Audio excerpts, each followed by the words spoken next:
I'm going to call the Star City Council meeting to order. It's Tuesday, June 2nd, 2026 at 7 p.m. here at the Star City Hall Council Chambers. Can you all please join me for the Pledge of Allegiance?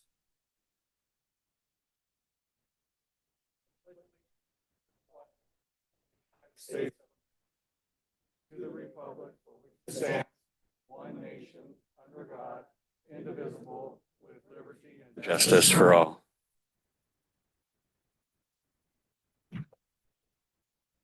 Thank you. And tonight's invocations by Sammy Martinez, the executive pastor of the Calvary Chapel Star. Thank you for coming. Thank you, Mayor. Appreciate you having me. Let's pray. Father God, we thank you for the privilege, the opportunity that you've given us to live in such an amazing city, the city of Star. And Lord, tonight we pray for your blessing upon this city council meeting. We thank you for these that you've raised up to serve in leadership, looking out on behalf of our city.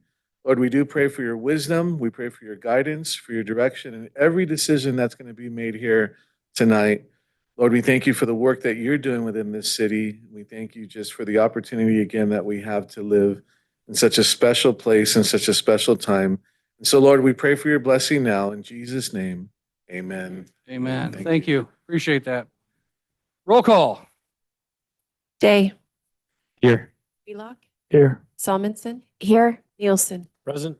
All right, we're all here. Thank you so much. On item number 4, the City of Star Road Report. Again, we got to wait one more month because we're waiting for what the results are from ITD. Just so everybody's fully aware, the state legislature cut a lot of transportation funding in the state of Idaho this year, which resulted in a lot of projects being cut throughout the entire state. So we have a lot of projects in our area. On the June 17th, I think, board meeting, we'll have more of an idea from ITD's board meeting. We'll have more of an idea of where all these projects stand. And so in the July meeting, we'll have an updated road report so everybody will have a clue on what's really going to be happening over the next couple of years. Okay? All right. Tonight's presentations, we have Idaho Power. We have Mr. Stephen Jenkins. The time is yours, sir. And just state your name and obviously who you work for. Awesome. Mayor, thank you so much for having me. My name is Stephen Jenkins. I am an economic and community development advisor with Idaho Power, and just appreciate the opportunity to be here in the city of Star tonight and chat with you all about this update. I'm going to be really brief. I imagine all these people are not here for my presentation, although I'd appreciate if they were. I know that there's a lot more pressing matters on the agenda that I'm sensitive to as well. So with that, I will get started. My background, just real briefly, I was economic development director in the city of Caldwell for nearly 7 years and had an opportunity to see tremendous growth. Star is witnessing paramount growth as we speak, and it's been exciting from the sidelines to see you all on these main corridors and future plans and objectives set for the city to really complement your residential growth and commercial, and you're filling in some of those gaps in real time. So our goal in Idaho Power is really to partner with you on those objectives, make sure that you are meeting your goals, and we're providing a resource through economic development, through the channels that the expertise that we have to share with this community to make sure that it's prosperous. And we feel that as though if our cities are prosperous, then Idaho Power is equally benefiting from that success. Okay, so Idaho Power, since 1916, there were about 50 smaller electric companies that merged in 1915. Idaho Power officially went online in 1916. I'd like to share that the state of Idaho was actually incorporated July 3rd, 1890, so we were not far behind that mark. So we've been here for a very long time, about 100 years, supporting the power needs and energy needs in the area. And our goal is to be here for the next 100 years to make sure that we're supporting this community and the counties that we serve, and making sure that economic development is thriving, and we have an opportunity to partner hand in hand to grow as a unit. So Snake River is really our service territory. It's huge to what we do. It means a lot to us, of course. We have 17 hydroelectric facilities. I was talking to a gentleman about our rates, and one of the reasons why our rates are so low is because we have these hydro facilities that help support that inexpensive, dispatchable energy when we need it. You know, we can put those turbines on and make sure that, you know, it's powered by water, of course. So when you have drought years, we pay attention to that, of course, but this is really the backbone of our system, these hydro facilities here. You all can see that we have a pretty diverse mix, and I'll talk a little bit more about that in the slides ahead of this one. But we have 4 natural gas plants, 1 coal plant. Coal is really something that we're moving away from. We've converted some of our coal facilities to natural gas facilities. And in the future, as a nation, I would say there's been an effort toward clean energy, but Idaho is leading the charge. We have an initiative to be 100% clean by 2045, and we're getting very close to that benchmark, but we need everybody's support to get there. But yeah, coal, non-carbon emitting resources is what we're aiming for in our system. So what we do in economic development. So prosperity happens when we build an environment where economic development can flourish. Love that quote. Our goal is essentially to create jobs and investment in communities that we serve. Again, I mentioned I had a background in economic development. It's been a joy to see a lot of the palpable growth in Idaho. It's really just something that I think we get immune to here, living here, because we see it each day. But when you travel the country, as I do, talk to other economic developers in different regions, they would die for the success we're having as a community. So really is something that we should see as a privilege, but we should also nurture it and care for it and cultivate it the way that our cities really need it to be and how to look. And that's what our goal is, to be hand in hand with you guys to help achieve that. So clean energy mix, I'm going to show you guys what we have 2025. So this is the most recent. And I'm going to go back to that slide that I just showed y'all. So right now we're a mix. You guys can see the diversity that we have compared to the United States average. 36.9% hydroelectric. We have 8.8% wind. Solar is 9%. You guys can see coal at 9.9. Natural gas is 22.6. And then market purchases. We do purchase and sell a lot of power as well. So we actually have a control center that's 24 hours. It's pretty wild. I didn't come from this background, so seeing it firsthand, I was just amazed at the fact that Idaho Power is around the clock, reviewing information. Hey, real quick, can we have everybody silence their phones, please, in here? Thank you. So you guys can see that. I'm going to go back one slide here and keep that hydroelectric in mind. Oops, going the wrong way. All right. Okay, I just fat fingered it, but I'm going to go back. Okay, so 2022, you guys can see that coal in 2022 was 19.9%. And then in 2024, it was 12.3%. So you guys can see it going down gradually. Hydroelectric, it just varies. You guys can see it was a little higher in 2024, and that just means that we just had a higher water year. So at times when we can produce, I think the average is 7.1 megawatt hours, what we produce out of those hydro facilities collectively. And what we had in 2021 and 2022 were the hottest and driest years in our service territory's history. So it was really hard to overcome that. In 2022, you guys can see that hydro amount reflected in that. So I'm going to go back to, now you guys can see coal at 9.9%. So again, we're seeing that rate drop precipitously over the years. All right. Giving back is really important for us. Councilwoman Salmonson, you were talking about the chili cook-off that you have coming up, which is so exciting. I want to talk more about that, because what we want to do is we want to give back in a tangible way to the communities that we serve. You all can see that we support a variety of different events in our communities. I'm your guy for the Capital Region, so State of Star is in the Capital Region with Idaho Power. So any requests that you all have, please send them my way.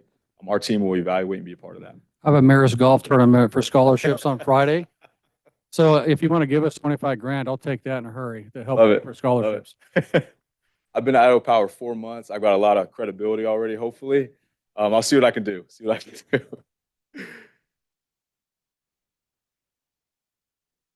That's right.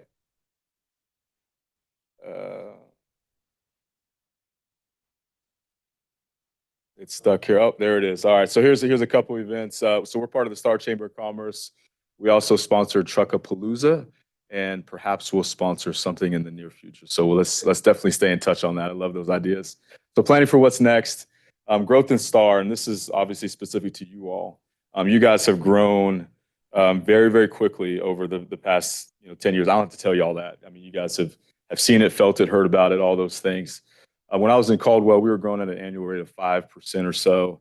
And I don't have a ton of hair, but we were pulling our hair out. I mean, it was just, that kind of growth. And you guys are definitely in that range as far as, what's happening here. But it's a good thing. Your quality of life is strong. You guys have a great community. You're smaller, but you guys have, amenities that are coming in as well. So, relationships are huge here. That's something you guys can really benefit from. So what we're doing is we're paying attention to all these metrics because we have to meet that demand. So any residential development that comes online, commercial, irrigation, we have to make sure to be there to meet that demand around the clock. I don't know if you guys knew this, but power, maybe you guys do, but power is a real-time business. These lights are being generated right now, powered right now. Energy is moving at 186,000 miles per second, or something close to that. And I did not realize that. I always take it for granted. We turn the light switch on and it just happened to be there. But we have to make sure that supply and demand are matched at all times. And that's super important for us. So we're paying attention to all those things that are happening. So we do have an expansion in Benham Mountain, which is east of here. It's going to support the Treasure Valley's growth. We're adding 167 megawatts. One megawatt is like a super Walmart. You guys think of it in those terms. So 167 super Walmarts is what we're adding. 60,000 homes at peak. And then we're also working on a Peregrine Energy Center that's east of here as well, out in Elmer County. And it's going to provide about 430 megawatts, enough to serve 300,000 to 350,000 homes. Okay, so national growth trends. We also in economic development look at these things as well. I'm actually going to a national conference out in New Orleans through International Economic Development Council in October. And my peers there, we often talk about things that are happening and trends that are taking shape in the markets that we serve. But you guys can see that in 2026, Idaho was still in the top 10. We're at number 7 in terms of pods moving and storage. And then we're number 2 on that middle graph there at 1.44% through 2024, 2025. Right, just behind South Carolina. And then our hiring demand was the highest in the country from 2020 to 2026. So job creation, Micron's involvement, you guys can see the industrial growth that we've had take shape in the Valley as a whole. The suppliers that are supporting Micron, all those trends are certainly happening in real time, and it's starting to reflect that nationally as our numbers are coming together. So new businesses and STAR, these are the first graph, well, the graph to my left is showcasing annual rates for residential, commercial, and irrigation requests that we get. So 2022 on that first graph was the highest at 211. This second graph is Q1, so January, February, March, and then a little bit of Q2, all the way to May 1st. And we're at 67 requests already, and the next 3 months are our strongest in terms of requests that are forthcoming. So you all can see that we're tracking to really be at the 2022 numbers that are tied to the city of Star in terms of requests for residential, commercial, and irrigation service requests that come online. Do you track that on a calendar year? Is like, oh, you do on a calendar year? We can. Yep, certainly. And I can provide those updates as they're needed. So please let me know. So we are well below the national average in terms of our rates. I know it doesn't always feel that way. I have 4 boys at home and they always leave their lights on. And we don't love that, but I'll tell you what, when you compare it nationally, and I'll show you guys a graph here shortly, it definitely pays dividends to live in Idaho and to be served through Idaho Power. So you all can see that compared to other states, we're doing quite well. And these are things that, our hydro facilities really are taken into account, but the growth of solar and wind as well. We have 3 significant transmission projects that are on our system that are being planned for the system. Right now, it's so our planning is taking wave and taking shape. Right, the first one's Boardman to Hemingway. This is going to pull hydroelectric support from the Pacific Northwest, and what it's going to do is give us the ability. It's like a highway for power and energy to go back and forth, so we can buy and sell with those markets that we didn't have access to before. So with solar, for example, when the sun's not shining or the wind's not blowing, that energy resource can be supported with transmission. So that Boardman to Hemingway is a big one. We also have Gateway West that's pulling wind from Wyoming into our market. And then we have Southwest Intertie that's going to take solar and power from the desert Southwest and pull it up here when we need it most. So when it's 50 degrees in the summertime in Las Vegas and it's a lot colder here, we're able to have support from their system because they overbuild their system for the summer to support that high load that's coming in. So they don't utilize all that power that's just sitting on their system, so they can send it our way. We can utilize it for our ratepayers. All right, and this is my last slide.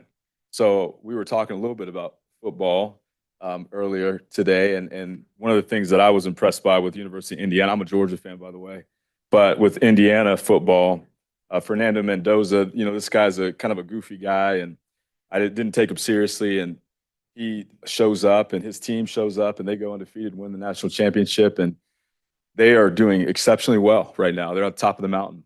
Idaho Power has done exceptionally well over the 100 years that we've served this territory. We've gone through the highs and lows, but we've overcome some of those challenges that we face between the weather changes and technological changes and hardening our system with wildfires and those types of things. Question is, by 2045, we have to get to clean energy. That's our clean energy goal, 100% clean by that point.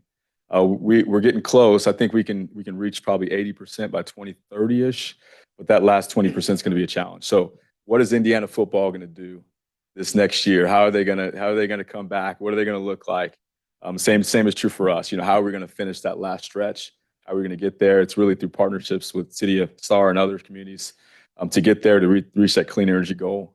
But we're definitely, just so you all know, we're planning diligently to make sure that we meet those goals and we meet those objectives, and we're here to support you. So anything that you guys need from our end, please let us know and we'll get there together. And with that, that's all I had, and I'm happy to answer any questions you may have.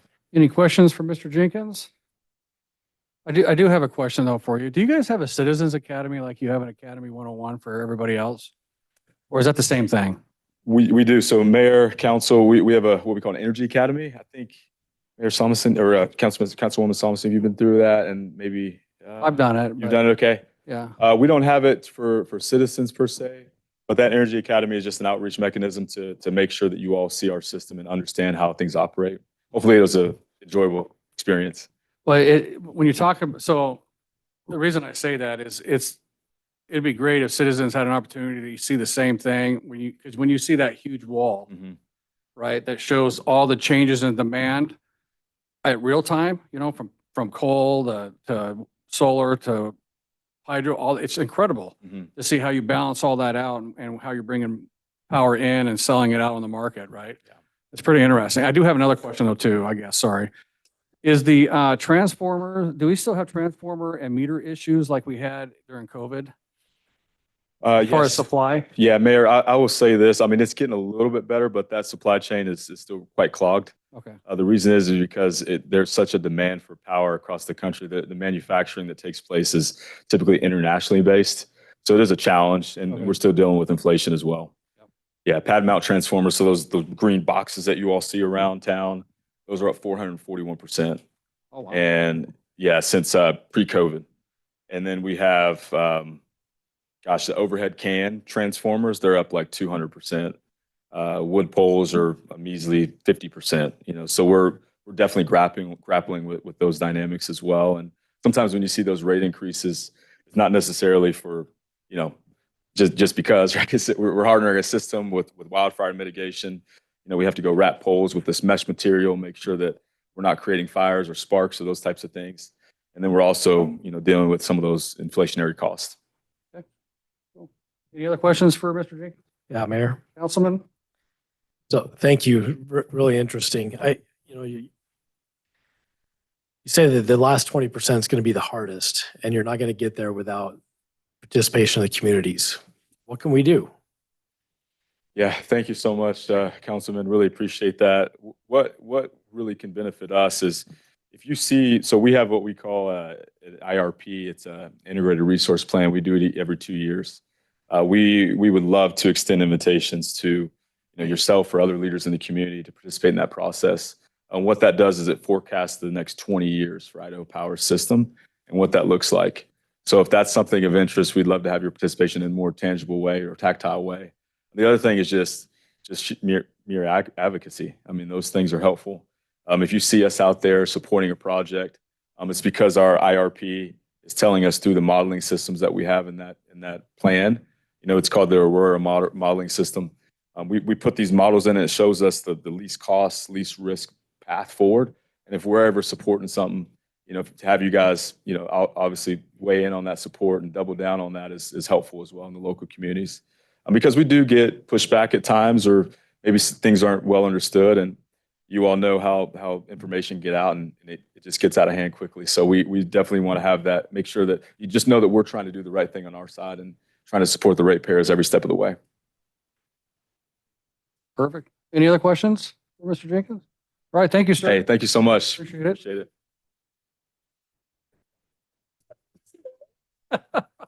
against the Bulldog. That took me a minute, but I got it now, right? Chief Haynes is going to give us our April, I believe, report since we didn't have a council meeting on election night, which we never do. So he's going to give us Yes. April's. That's correct. All right, Mr. Mayor, City Council, I am Tim Haynes. I'm the Chief of Star Police. Thanks for the opportunity to come in here and present the April numbers for you. Got some extra notes this time to explain some of the changes in this form. So if you go to the very top, you'll see that we have 135 crimes reported year to date, which is basically keeping track of what we've seen in the past. If you go down next to crimes reported by month and type, you'll see that we have 8 person crimes, 7 property crimes, and 17 society crimes. And I'll go a little more in depth in the society crimes in a moment because it was an atypical month. Right underneath that, for people who are viewing this for the first time, you'll see a legend of what types of crimes fit into each category. So as people are looking at this, they get an idea of what we're talking about. Underneath that, you'll see that we had 387 calls for service. This is an uptick, and generally, statistically, our high point is in July. So we expect to see this increasing till July, and then it'll start to drop.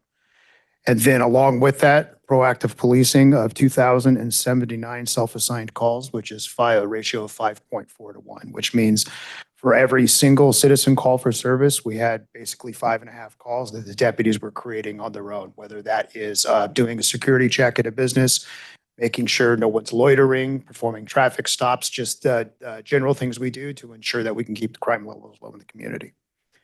If you go down to the next section, a couple of them really kind of jump out. One is juvenile activity.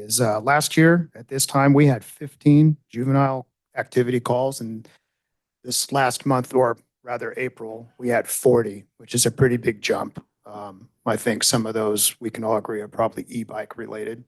And then also the warm weather has brought quite a few people out. If you go down to the bottom, also you see there's 34 welfare checks. Welfare checks can often be time-consuming calls requiring a lot of resources because what we're doing is ensuring an individual's safety or the safety of several individuals at a time. And then you'll see that there were 287 traffic stops, which is a bit lower than normal, but I'll explain the reason for that here in a moment. Number of mental hold cases was at 1, which is a great number. Number of arrests total was 12, but you look at our drug charges jumped by 33% in the month of April, which is a pretty big jump from what it was before. Total number of 107 citations. And as requested by the mayor and the city council, we have included code enforcement going forward. So you see our current code enforcement specialist, Tim Zins, came on February. And then in March, he hit the ground running. He had 18 calls for service, and in April, 74. So he's remained really busy. And then looking at our code 3 response times, we have inside city limits, 2 minutes and 44 seconds, which is well below the standard that we have set for the city. And then outside of Star, it jumped a bit to 5 minutes and 15 seconds. So when I asked them to go through the numbers for me, explaining how those code 3 calls went up, we had one in particular that was 10 minutes, and it was a mistake on the part of dispatch because dispatch sent a Star deputy all the way to Cartwright Road. Jeez. Canceled them immediately, but now that call is part of our log. So when the other deputy showed up, it logged it as our timed response. So it's just a software thing. And then another one that was similar, 7 minutes and 28 seconds and 5 minutes, and both of those were on Highway 16. So the response times are going to increase when traffic starts to back up. For the 17 society crimes, all of those except for one were drug related, including methamphetamine and cocaine. One of those is of particular concern. It was carrying a weapon on school grounds, for which person has stopped.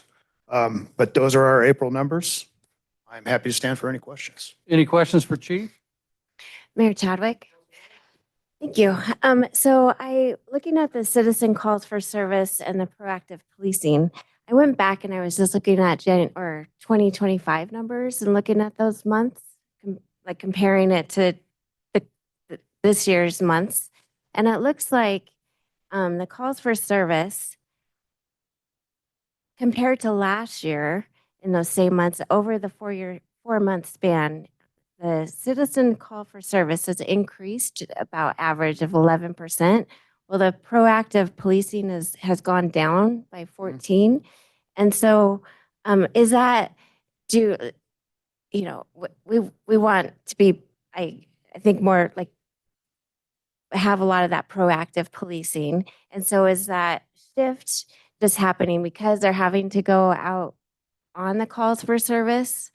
Or is it something that like we need to be aware of, and so that we keep those higher levels of proactive service, proactive policing? Yes, Mayor, Councilmember Solomon, the two numbers, they fight against each other, Yeah. right? They're directly, or they're inverse. So as our calls for service go up, which they have, if you do the math on that 135 year to date, you'll find that the calls of service have gone up along with our population. They kind of match each other. So we're at 25,660 right now, right?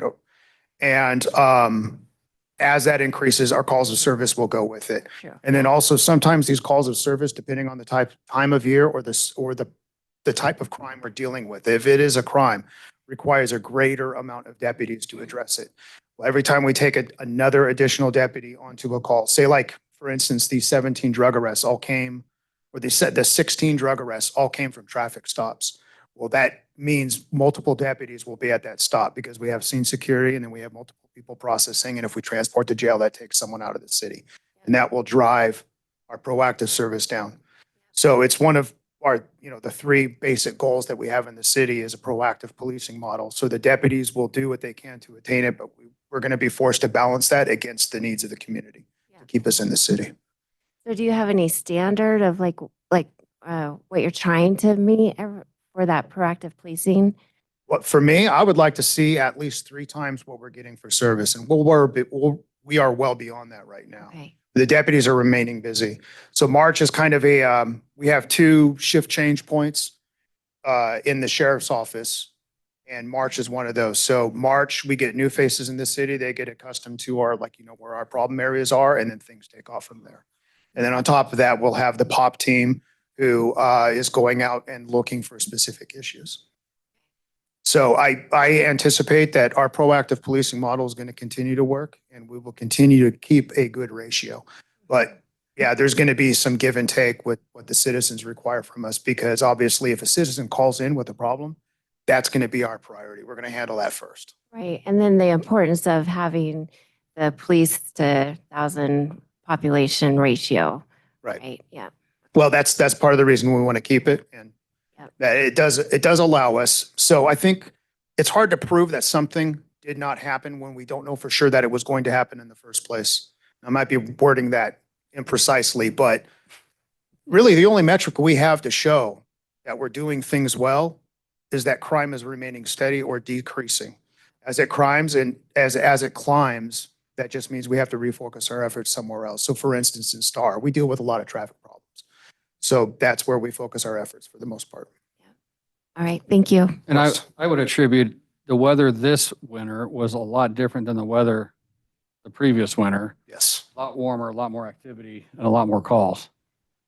People come out and Yep. that generates calls. And to be honest, most calls can be solved relatively easily, but when something big happens, it's big. Thank you for adding that code enforcement little section. Appreciate Yeah, I was happy to do it because those numbers are great. So I got nothing to hide on that one. Awesome. Any other questions for Chief? All right. Thank Of you, course. Chief. Thanks, sir. All right. We'll move on to item 6, the consent agenda. Mayor Chadwick, Councilwoman?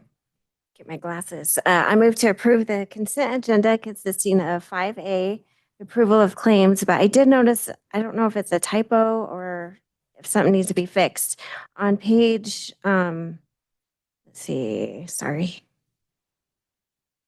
On page 9 in the claims report, there was a Home Depot claim and the invoice date was on the 29th for some reason. So I don't know if we can just check into that. If anything, maybe it's been written and it's not an issue. I don't know, but check into that one. And then, Oh, I see. We just need to correct it says 4/29/29 Yep. instead of 4/29/26. That's all that needs to be fixed on that, yeah. All right, and then approval of 6B, the minutes for April 21st, 2026, May 5th, 2023, May 26. Or 23, is that truly a 23 one? 26, May 5th, 2026, That is a typo. Okay, 26. May 12th, 2026. Item 6C, Stargazer number 2, subdivision final plat. Item 6D, Milestone Ranch South subdivision final plat with one change to page, oh shoot, sorry. No, there we go. To page 4 in the staff analysis for the final plat submittal. The lot layout and the common open space and amenities sections need to be corrected for this final plat. Currently, it says Stargazer. The name needs to change. Yeah, Okay. and the content. And then 6D, no, I did that one. 6E. And 6E, Milepost Commons subdivision final plat. Okay, we have a motion with suggested changes. Do we have a second? Does anybody want to second it? Or, Second. okay. We have a motion and a second by Councilman Day. Any further discussion? Hearing none, roll call. Day, Aye. Wheelock, Aye. Salmonson, Aye. Nielsen. Aye. Okay, that motion carries. Thank you. All right, we're on to item 7, the public hearings with action items. The first one up is going to be the Toscano Estate subdivision, which I think everybody's here for. If you're here for 7B, the Stonecrest subdivision, that one's going to be tabled till June 16th. So if you're here just for that one, unless you want to stay, you don't need to stay for that. I want to read some rules for our public hearing so everybody understands. You had to sign up to speak if you wanted to speak at the public hearing. I will open up the public hearing and I'll ask the council if there's any ex parte contact or communication. The staff will present the application and then the applicant has up to 20 minutes to present their project. The council can ask the applicant and staff questions during the presentation or after. Then we'll do public testimony for anybody that chose to sign up to speak. We'll do 3 minutes per person, and then we'll have an applicant rebuttal. That's 10 minutes. Council can ask the applicant and staff questions at that time. I will close the public hearing. The council will deliberate. A motion is either going to be made to approve with conditions, deny, or table application to a date certain in the future. Only the person at the podium is the person that can speak, and we'll have nobody out in the crowd to make comments or anything like that. It all comes from the podium up here. Let's see. With that, I think if there's anything else on there. Okay, with that, it is, what is it, 7:33? I am going to open the public hearing and ask the council if they have any ex parte contact or communication regarding this project. No. None. None. None. Okay, hearing none. The public hearing is open, and Sean, the floor is yours. Thank you, Mr. Mayor. The public hearing before you this evening, Mayor and Council, is the Toscano Estates subdivision, which is an annexation and zoning, a development agreement, and a preliminary plat. Property is located on the west side of Blessinger Road, south of Highway 44 in Canyon County. Property being developed is 67.16 acres in size. Preliminary plat includes 165 residential lots and 19 common lots. Proposed density of the subdivision is 2.46 dwelling units per acre. Excuse me. Application requirements, including submittal requirements, agency transmittals, legal noticing, and site posting have all been completed per the requirements of the Unified Development Code. Application has been reviewed for compliance with the Unified Development Code and the City Comprehensive Plan. Comprehensive Plan future land use map designation for this property is estate urban residential with a maximum dwelling unit of 3 dwelling units per acre allowance. You do not have any late exhibits. Items for special consideration include a request for waiver of block length, approval of a phasing plan to include multiple years, addition of 7-foot sidewalks on Landreth Lane per the Transportation Committee recommendation, and agreement from the applicant to contribute to mitigation and proportionate share fees. This is all in the development agreement, should you approve this evening. Staff is recommending approval of this application with conditions of approval outlined in the staff report. Okay, any questions for Sean? Okay, hearing none. Ms. Becky, the floor is yours. And I forgot to tell everybody, up here will be the timer on your right. So you can track your own time. But when you come to the microphone, please state your name and address for the record. Okay. Thank you, Mr. Mayor, members of the City Council. I'm Becky McKay with Engineering Solutions, business address 1029 North Rosario and Meridian. I apologize, I've got allergies going on, so if I get a little hoarse, I can't help it. I might have to wipe my nose. So I had to wear something with pockets. Before you is the Toscano Estates development. As Sean indicated, the property is owned by the Fagundes Brothers LLC. They've owned this property for quite a few years now. It is south of State Highway 44. Ooh. So it's south of State Highway 44, and then it's on the west side of Blessinger Lane. The northern boundary is the Lawrence Kennedy Canal. The southern boundary is the Dahlberg Lateral and the Canyon Canal right there.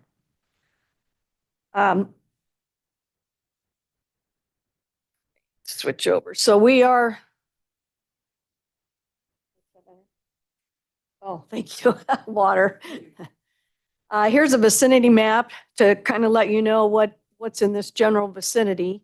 So this one's better. Yeah, I like that one better. So the Quarry subdivision has been annexed and approved for preliminary plat, and that is along our western boundary. And then to the south is part of the Quarry, and then the River Ranch subdivision, which is a Boise Hunter Homes, so is the Quarry. And part of that River Ranch is under construction. Then to the east of us is Saddleman Estates. It's already developed with, I think they have 2 and 5 acre lots. And then we have Serrano Estates, which is also owned by the Fagundes. And so what in this particular area, in your West Star Transportation Plan, it is intended that Landreth Lane will be the collector that goes all the way through, kind of like a backage road to take some of the traffic off of State Highway 44. And it's shown going from Bent Lane, and I think it goes eventually all the way over to Canada and then over to Canada and then over to Kingsbury. Sorry, got mixed up. The request before you is an annexation rezone to an R3DA, which is consistent with your comprehensive plan land use map, which is a state urban residential. And the definition of that is predominantly single family, and it's up to 3 dwelling units per acre. What's before you this evening is 2.46 dwelling units per acre. You guys have your City of Star Economic Corridor Access Plan and Roadway Connection Management Plan, and then your West Star Transportation Plan, and everything that we've incorporated into this development matches those plans and facilitates the construction of the transportation system.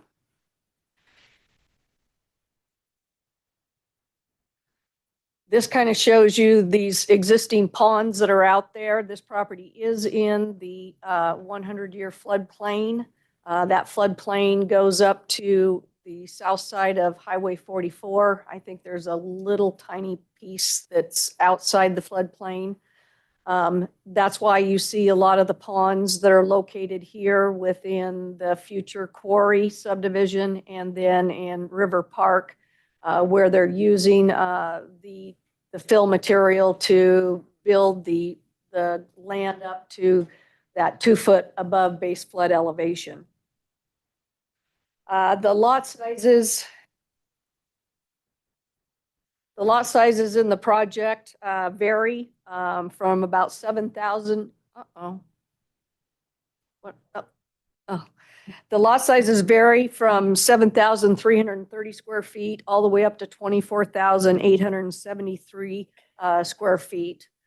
We have 2 ponds located in the project. One pond is in the northern portion, and another pond is located here. Our water rights are off of this Dolberg lateral. We are the last delivery for that lateral. And in my conversations with Flip, he indicated that he wanted to dump the Dolberg into the Canyon Canal. And then he wanted us to store our 24-hour water right in our ponds.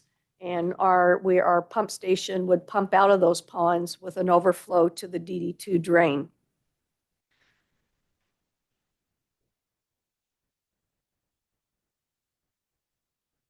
Now it's not moving.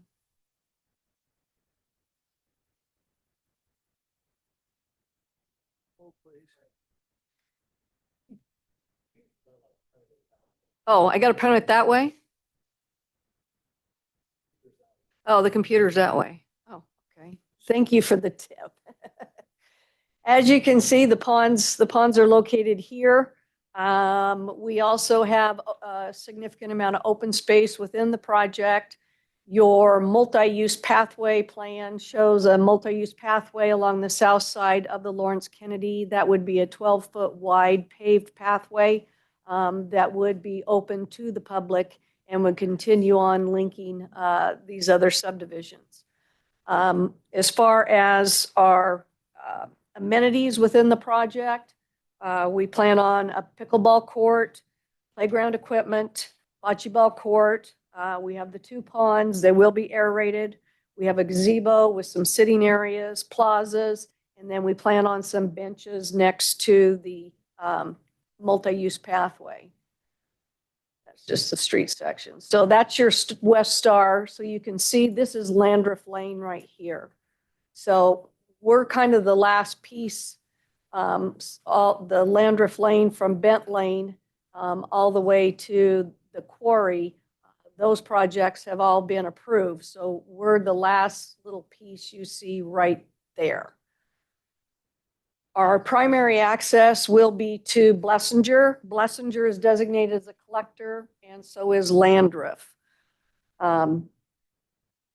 We did a traffic study with CR Engineering.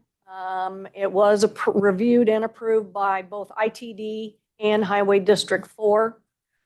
And in that determination, they indicated that we would be paying $125,916 to HD4 for mitigation, and then we'll be paying $165,000 to the City of Star for our ITD mitigation, which is a total of about $290,916. As you can see, the primary entrance is off of Blessinger. We do align with the roadway that goes into Saddleman Estates. You'll have an island here. When I met with the neighbors that came out to my neighborhood meeting were primarily located right here. The 2 things that they asked of me was they wanted the lots along Blessinger to be the largest lots in the subdivision as a transition. And then they also said, instead of the standard 20-foot buffer for a collector, they wanted me to widen that. So I widened that out to 44 feet. so that we can do a taller berm fence combination. And those were the two primary things that they asked of me. Switch back to here. All of our sidewalks internally will be 5-foot detached walks. All of the sidewalks along Blessinger will be widening Blessinger and installing a 7-foot detached walk, and then a 7-foot detached walk along Landreth. And like I said, we will have a berm, a tall berm with the fence at the peak of that berm.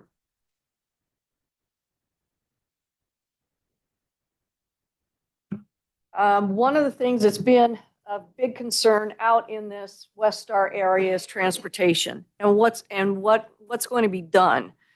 And the biggest comment I've received from residents is something needs to be done sooner rather than later. So I've been working closely with DKS Engineering.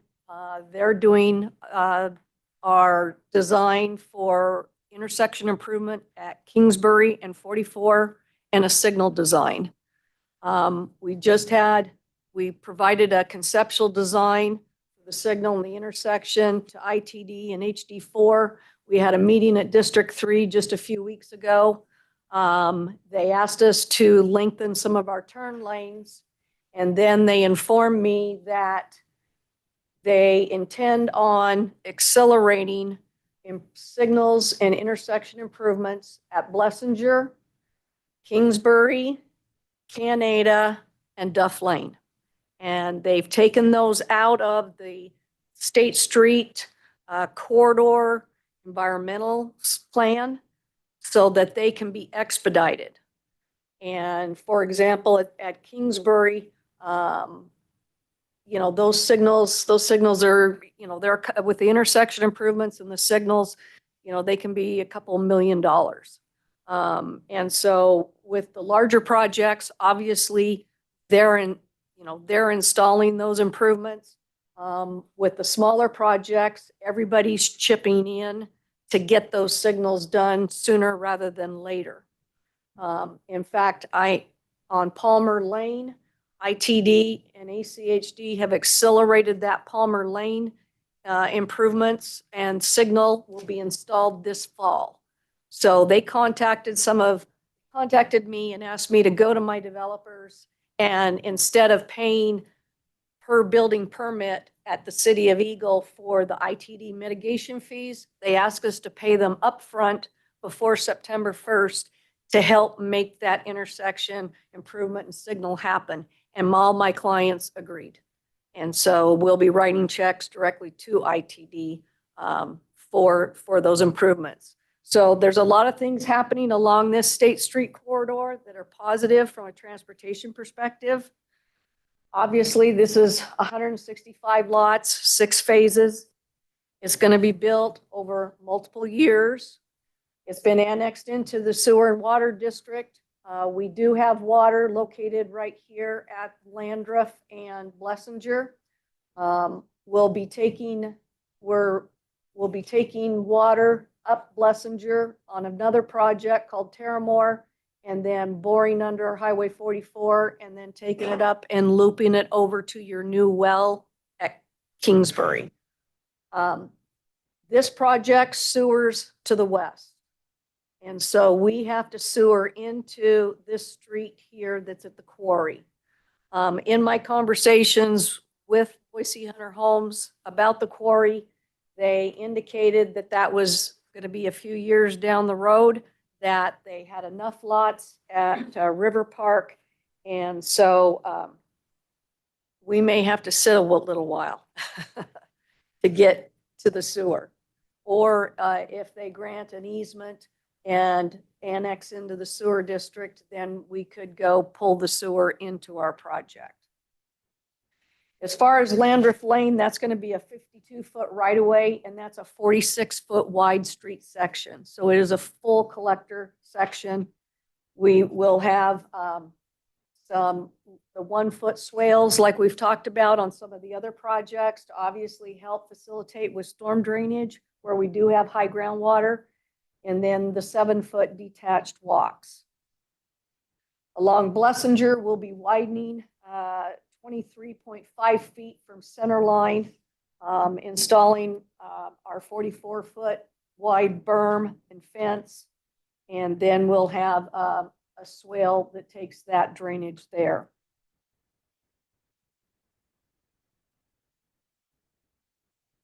As far as the preliminary plat, one of the things that's really unique about this particular project is with our ponds, the location of our ponds, and with the DD to Lawrence Kennedy Canal, we have 75 or 45% of our lots will be on water, whether around the pond. And we have pathways that will go all the way around the pond. We have amenities. The playground and stuff is up in here. We've got micropaths that connect this cul-de-sac here. I did this cul-de-sac intentionally so that I could make these lots bigger. In talking with the lady that owns this property, she said, you know, if you could keep the house away from me, keep a big lot, because she's the one that's most affected because she's right there on Blessinger. So that is my largest lot right there. We have about 27 lots, or 17% of our lots are along collector roadways. So they don't have anybody in their rear yards. And like I indicated, our lots go up to, this lot is 24,873 square feet. Our average lot size in the project is 8,875. We'll be doing the street trees. And like I said, all these pathways will have pedestrian friendly crossings here that will connect to our pathway network here, and then go on up to the multi-use pathway that'll be along the Lawrence Kennedy Canal. We've been working on our Serrano project just to the east of this. We did have to enlarge some of our ponds to generate more material. When we do that, we eliminate lots. So that's how we've been doing it. In that particular project, we eliminated approximately 20 lots to make our pond larger to generate more material. This fits in with and is consistent with the development that's been taking place along this corridor here of Landreth Lane. I think we've made a good effort along Blessinger to try to buffer these existing rural residents. This is a transitional overlay area. Do you have any questions? Any questions for Ms. Becky at this time? You have one, Councilman Wheelock? Sure. Okay. Sure. Just looking at your phasing plan, it looks like you're starting in the middle and working your way out. Is that with the 1, 2, 3, the phasing Right. starting right in the middle? Right. So phase 1 would be right here because we have to get over. I think it pooped out. I wore it out. I'm sorry. Here. We have to get access to the sewer. So phase 1 would come off here, and then we'd connect to the sewer here. Then we have to come in and we would build Landreth Lane and Blessinger here to give me our secondary access that we need for fire. And then this phase 3, and then 4, and then we had 5 was here, and then 6 is located over here. Based on your fire department's comments, they said the closest station is at Kingsbury, and we are within the 2-minute response time. Yeah, I guess that you got to my question was, how far out is Landreth from being built? And it sounds like it comes in pretty early. Yes, sir. Mr. Mayor, Councilman Wheelock, yes. We'd have to come down in order to get that secondary access, we have to come down, oh, there I am, Blessinger and then build Landreth. And then hopefully they're moving along and we can make that connection. This connection, Landreth is constructed right now to that point. That's where it stops. And this section was built with River Park. Thank you. Okay. Any other questions at this time for Ms. Becky? I do have a question though. Can you talk about the block length waiver? What is that? What are we referring to as far as which ones are we talking about? So in your code, Mr. Mayor, I believe the maximum block length is 750. Yep. And so on some of these streets that we have, that block length like this one, where I'm connecting over here to the quarry, is exceeding that 750. So in order to have the ponds in the middle, it kind of makes our blocks a little bit longer. But we did try to, create some curvilinear, curvilinearness to the streets to slow the traffic down. And sometimes if the length is a little long, we'll do traffic calming on the local street, maybe like a little choker or chicanes. We are subject to ACHD policy manual. CH4. Well, no, they follow the HDHD standards for the Right. Canyon County side for us. So yeah, for storm drainage, they follow HD4. For design purposes, they follow ACHD's policy manual. And in the policy manual, it says if you go beyond 750-foot block length, you will provide some traffic calming. It can be raised pedestrian, it can be, we have multiple things that we can't do speed bumps. We can't do valley gutters, but we can be creative to keep the speeds down within the neighborhood. All right. Any other questions you have a question, Yeah. Councilwoman? Yeah, sure. Okay, Thank go you. ahead. So regarding the sidewalks, who will be responsible for that long-term maintenance of them? Or has that been decided? It's not, let me answer that. It has not been decided yet, because Highway District 4 tries to put it on to the HOAs. If they follow the ACHD standard, it's supposed to be in the public right of way. And we're still in discussions with that. So we won't have an answer tonight on that. I'm going to just tell you that right now. Okay. So Mr. ACHD and in all of Ada County on ACHD standards, public streets and public sidewalks are all in the public right of way. Highway District 4 has been trying to force everything back to all subdivisions as their responsibility, which thus creates almost a private sidewalk and not a public sidewalk. And that creates problems. And that's the battle we've been fighting with HD4 for a while. HD4 is pulling out of their agreement in September, which everything would be officially going to Ada County anyway. Right. And so for me, it seems like that's a pretty big risk it's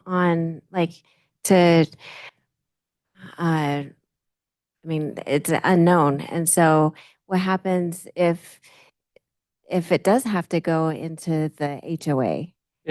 The problem is it's not going to go to the HOA.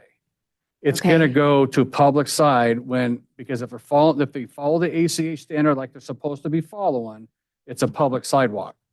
Highway District 4, as of September 30th, is no longer going to be looking at any of our stuff, and we're maintaining that ourselves. The state legislature is looking at putting all of this area into Ada County Highway District anyway. So it's going to be a public sidewalk on a public street. Okay, so then is there a possibility it could be the responsibility of the city then? If we end up having to handle the roads, it could be, yeah, as part of the roadways, yes. But if the legislature So does it's what they're trying either to going to do, be the city or Highway District 4 correct, or ACHD. or ACHD. Right. Mr. Mayor, Councilman Salmison, So Ada County Highway District allows us to either have the sidewalk within the public right-of-way or have the sidewalk in a public easement that is granted to Ada County Highway District. Right. So even though we've designed this with the sidewalks outside the public right-of-way, it doesn't mean that they can't be in a easement for the public. Right, right. So it wouldn't change our design at all. Yeah, HD4, to get through them and get their approval, we had to put a note that said that they're not responsible for the sidewalks. They're outside the right of way. They'll be under the HOA.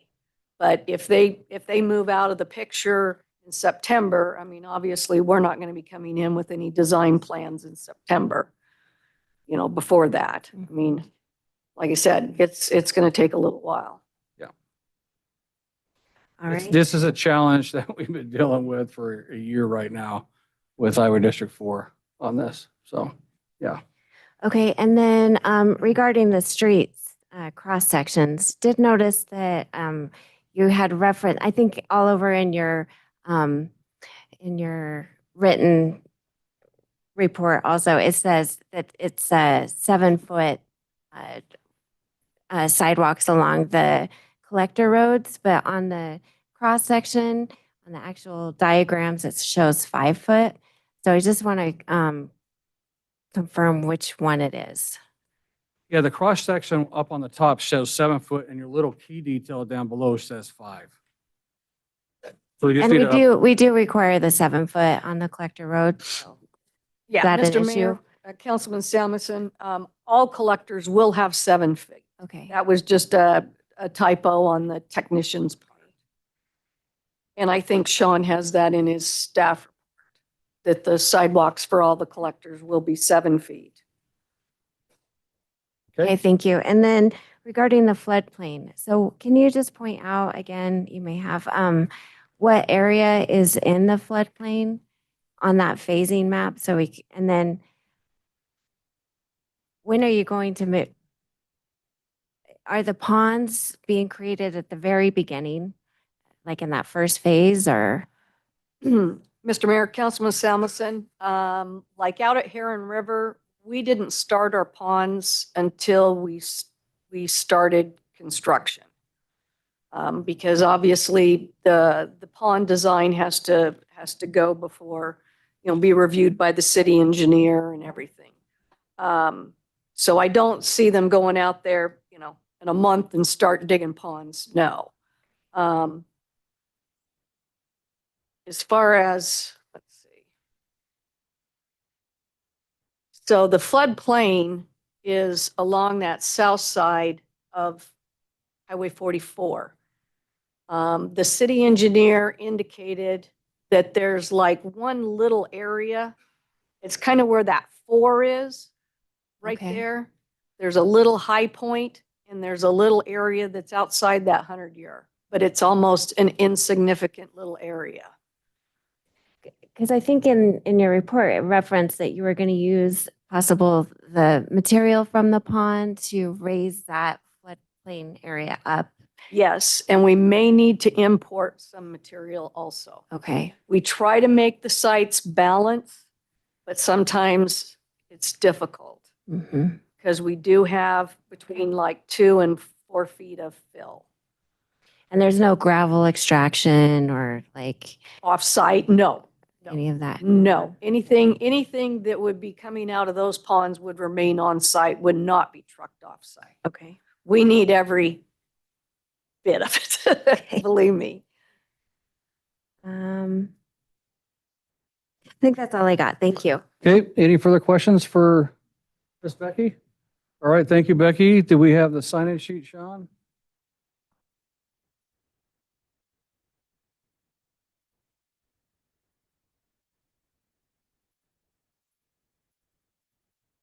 Thank you. All right, so anybody that signed up that didn't want to speak, it will actually, you'll all be part of the record, just so you're aware. And we will start with Tim Foster. You're first up. You're the first one that showed up that wanted to speak. Good evening. My name is Tim Foster. I'm, And say your address too, please. I live in Boise, 617, Yeah, we just need that whole. 6171 North Widgeon Way, Boise. My sister and I own the 18.2 acres directly north of this proposed development. Okay. We've been to every planning meeting with Becky. She's been very helpful. Not opposed to the project. My family owned that entire section starting in 1954. That's a long story. But what concerns my sister and I is, you know, the Lawrence Kennedy Canal kind of being sold as a water feature to residents, and our property got zoned commercial as kind of part of the comprehensive plan. It's my understanding. Certainly wasn't our wish, but since it borders State Street, I kind of get it. But our concern is fast forward 3, 5, 7 years, this gets built out. Right now it's, you know, open pasture and a nice looking canal. What happens in 5 years when this gets built out? And my sister and I want to do something with that property. And then all the Toscano residents say, ooh, yuck, we don't want some commercial development blocking our views, our, you know, pretty walkway along Lawrence Kennedy Canal, that kind of thing. So, I don't know. I guess I don't really expect answers, but that's my concern. Sure, and it's a valid concern because honestly, we have a lot of that going on right now. When development comes in, somebody builds, and then they oppose the next development that's next door to it. It's gonna happen. It happens a lot, right? That's not normal. But our comprehensive plan dictates that as a commercial zone. And so at the same time as this is dictated as a residential zone.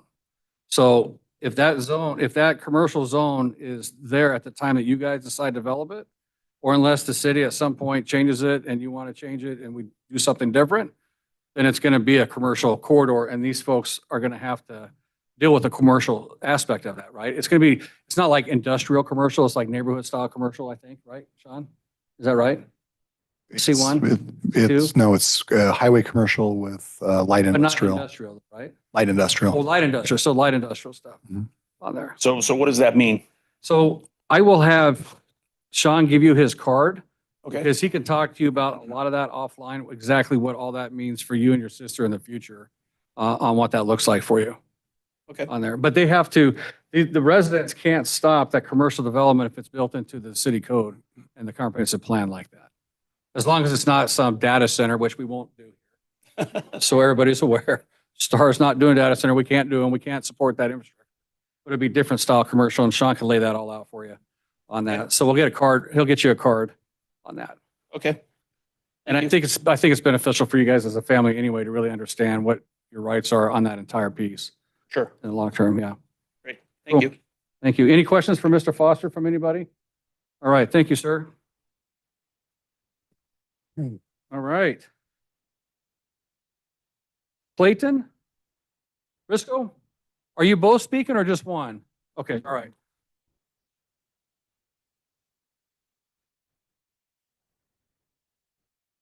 Good evening. Yeah, my name's Clayton Briscoe. I'm a fairly new resident here in Star. Many of my neighbors are here as well. We live at the. Just state the address too, Oh, yeah, please. we're 6963 Campolino Way, which is in Canyon County. We noticed that two things. I heard, maybe I didn't hear all of it. I understood that Lessinger will not be widened, despite the fact we're adding another 167 homes, 167 trips every day to go to work, perhaps. And also that many perhaps going to take kids to school, since the high school is quite a ways away, as is the middle school. So with that said, how does that work when our community is going to also get built out with 300 homes? These folks are going to have 167, and we're all going to be on a little 2-lane road, Blessinger. Are we going to widen that to 4 lanes? Or are we going to line up to go to work every morning and go to school? So I'm going to answer, so they're going to be responsible for the portion that's along their property right there to widen. Along that western, you're talking Blessinger? Is Yes, sir. that what you're talking about? Okay. So they're going to be responsible to widen out this segment right here on their side. Highway District 4 still has these arterials and stuff, and they're going to have to come back in and widen these out on their own. And they pay, every house, including your house, pays $5,000 impact fee to help widen these arterial roads here in our neighborhoods. Glad to do it. Yeah, so Highway District 4 will be responsible for the majority of that. But we're talking about widening. Are we talking about going to 4 lanes from 2? I don't know. It's up to their board and them to decide where that goes. We don't dictate the arterials for that highway district at all for those arterials on that. They're the ones that dictate what those need to be based on the growth. And the only other comment is that it's a significant density difference between River Park, which is 1.8 houses per acre, and this is 2.67. So when it's all built out, there's going to be a bit of traffic to deal with. Yeah. And we do have that. So part of this too, on our master plan that we have as a city is this arterial or collector right here. It goes all the way to Bent Lane as well. Right. And so you'll see traffic flowing down to Bent Lane through those developments to go out as well as go up here. And I believe this actually, instead of going through this, the county developments over here, it's going to be turning north and coming out this direction as well. So there'll be other access points besides just Blessinger Lane Yeah. on the Highway 44. Our first, when we leave our house, we come up to Landriff right away first. So I Right. could go right and then continue on because Correct. everything seems to be right when we're headed to work and to school. Right. So we would have that alternative. We wouldn't have to go up Blessinger. Correct. Yeah. And then ITD, they have a environmental study that goes from basically Star Road through Middleton to Interstate 84. And ITD is working through that study with the city of Middleton because Middleton is kind of the hangup right now with that based on how they want that to go through their downtown. Once they get that figured out, then they can start programming the widening of Highway 44 all the way through that corridor on there. Okay. Yeah. Yep. So Thank there's you a for that. plan for a Highway 44 to be widened to 5 lanes with lights at Kingsbury, Blessinger, Duff Lane, and Canada Road. 5 lanes. Yeah, 5 lanes. From all the way through, from Highway 6, basically from downtown Boise all the way to Interstate 84. It's essentially 2 lanes 2 lanes each direction with the center turn lane, yeah, and we'll go with 2 more, or 1 more each way. correct. And over the, what, next 10 years? But depends on your state legislature. Remember I talked about, I think at the beginning here, it depends on the state legislature's funding on and when they can get that done. Oh, that may be tax that we'd be willing to pay. Yeah. Thank you. Yep, you're welcome. Thank you. Did Did you have a question? one of the things that's Oh. happening, sir, Hey, Mr. Clayton? one of the things that's happening is that state legislature is happily celebrating that they're saving you taxes while not building you roads. I'd rather pay and have them than not pay and not have them. And so would I, but we need to tell them that because that's what they're doing is saving you push 'em. money by not building you roads. You got 3, you got It's just current. Senator Miss Tammy, Mike Moyle, and Bruce Skog. You guys talk to every one of them about getting funding back in this transportation because what happens on June 17th, like we were talking about, I think earlier on that, is a big indication of what's happened with them cutting all that funding out when we've had all this incredible growth, right? To be able to pay for that. So I just encourage everybody, reach out to them and say, help us with the transportation funding so we can get this stuff built out and Highway 2026 built out. We are actually the forefront of planning to get a Kingsbury crossing over the river over there to go south to Highway 2026. Right. We've been pushing that for quite some time. City of Nampa helped because they have a huge transportation department to try to get a grant to help fund the environmental study that's required to go over the river.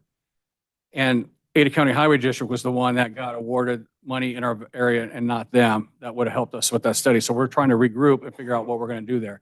So we're looking at the transportation aspect all the way along this to try to pull traffic in and out everywhere. So you're aware. I hear that because at the end of the day, it's only getting worse. Yep. Takes me about an hour and 10 minutes to get home from work down Yep. by Micron. Oh, I'm sorry. Me too. That's way out there. Anything else? No, thank you. Thank you. Mr. Albert Dalvin.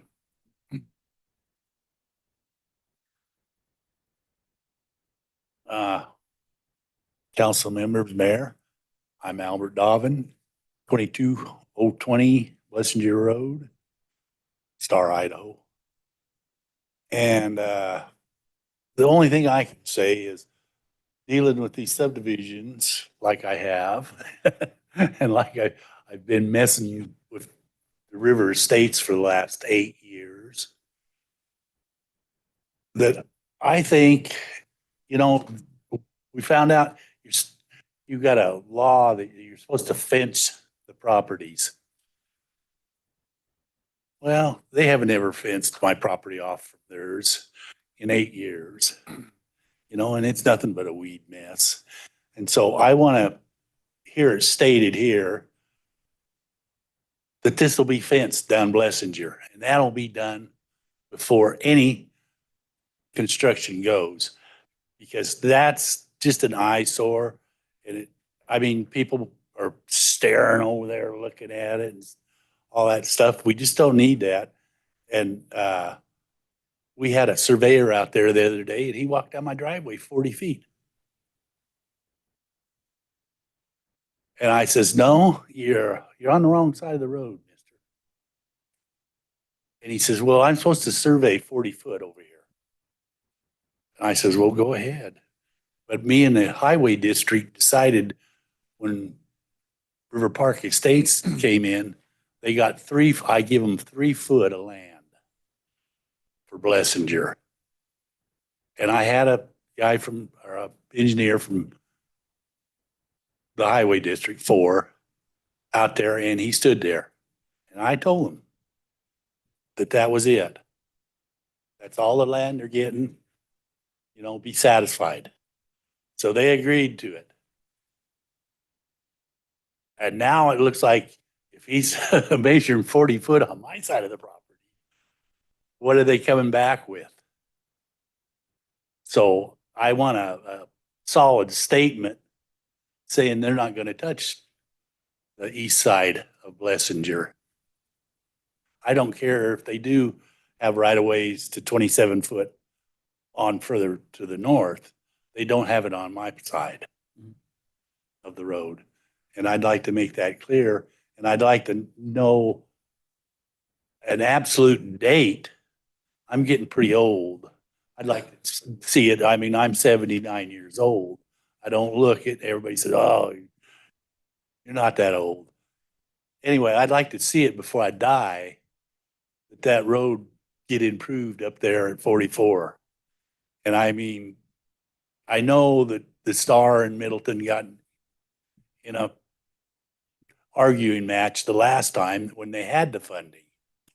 That's what. Started not getting that argument. Well, Middleton hosed that funding by what they were doing in their downtown. yeah. And Well, very clear about that. That AGHC or the highway district says that it was Star and Middleton. Of course they did. Anyway, they had the money. And the last meeting I went to, a couple years ago, they said 35. They did not have the money. They haven't had the money Uh, because of the challenges they're having with Middleton on there. That's the Yeah. challenge. City of Star had development pay for that widening that happened from Star Road to Canada Road. We were able to get development to pay for that, right? Through all the houses that were built. Middleton and everybody else is fighting the process. If we had it our way, we would have had all this stuff funded this year. I don't. Yeah. I mean, you know, it's kind of a mess to go anywhere now. But that's the only complaints that I've gotten in it. What I'd like to see done Okay. is I'd like to see, protect the neighborhood. These contractors, their trash blows all over and they don't give a hoot about the weeds or anything like that. So I will, because Boise Hunters Project's the one that outfaces your property, and we'll talk to them about your concerns on there. Yeah, I mean, it wouldn't hurt them to, why should I be the only one that's staring over there at all that dirt, gravel and garbage that they stir up? They dump their concrete waste in that field and stuff. All right. Mr. Mayor, is that the picture you wanted me to? Yeah, but it's on the Boise Hunters project. It doesn't have anything to do with this one here. So we're going to talk, we'll work with them on that for you. Well, Okay. I have some pictures of the weeds from her project, the other side of her project. Sure. Yeah. Okay. What? What are you asking, Councilman Day? I was just wondering, is his property, He's over here. No, Oh, down. sorry, down over here. Right off there. of the Landrift over on Right there. this side over here. oh, okay. Yeah. All right. Thank you. I span their two properties. Yep. Thank you, sir. Thank you. Mr. David Tepper, did I say that right? Sir, Okay, even though it's not spelled that way. I right. appreciate that. My name is David Tepper and I live at 6889 Saddlebred Way in Star. And thank you, Mayor and Council, for your service to the city. We greatly appreciate everything you're doing for the city. Specifically to this development, I'm not opposed to the development. I'm just opposed to the development right now. As we heard already from a few of you who have made comments already, that this plan is not ready. This is not ready. We don't have all the answers yet to what is happening and what is being done on these roads and then within this subdivision. We've talked about Blessinger not being wide enough. We just heard from Al. He's not giving any more of his land to the city to widen Blessinger Road. So how are you going to get over 1,000 vehicles out of that little street right there? It's a 2-lane road. It's already difficult. There's only 80 houses right now in the Boise Hunter subdivision, and it's already a challenge. You could be sitting at that light it's not even a light now at 44 and Blessinger for 10 or 15 minutes to get out with 60, 70, 80 homes in the subdivision now. Wait until 320 are built out in the Boise Hunter one, another 165 are built out over here. How are we going to get out? Not only is that going to impact the residents, but that's going to impact first responders' response times into the neighborhood. In our neighborhood right now, we've got a lot of older couples that are in the neighborhood. Why should they have to be impacted? Because that isn't fixed yet. The road's not fixed yet. It's not wide enough. It cannot support the traffic yet. Also, from my understanding, it is this developer's mandate that they fix the road, Blessinger, and they realign it on both sides of the road as part of their agreement. And with that, if you look at the agreement, it states that there's no set time frame whether they have to do it. They can do it concurrently with construction, or they can do it at the last phase of construction to fix that. Well, that is an immediate safety impact. If you've got another 165 homes in there with potentially another 300 or 400 vehicles going through there, plus the Boise Hunter subdivision of possibly another 600 or 700 cars going through there, and that is not fixed at Blessinger and the 44.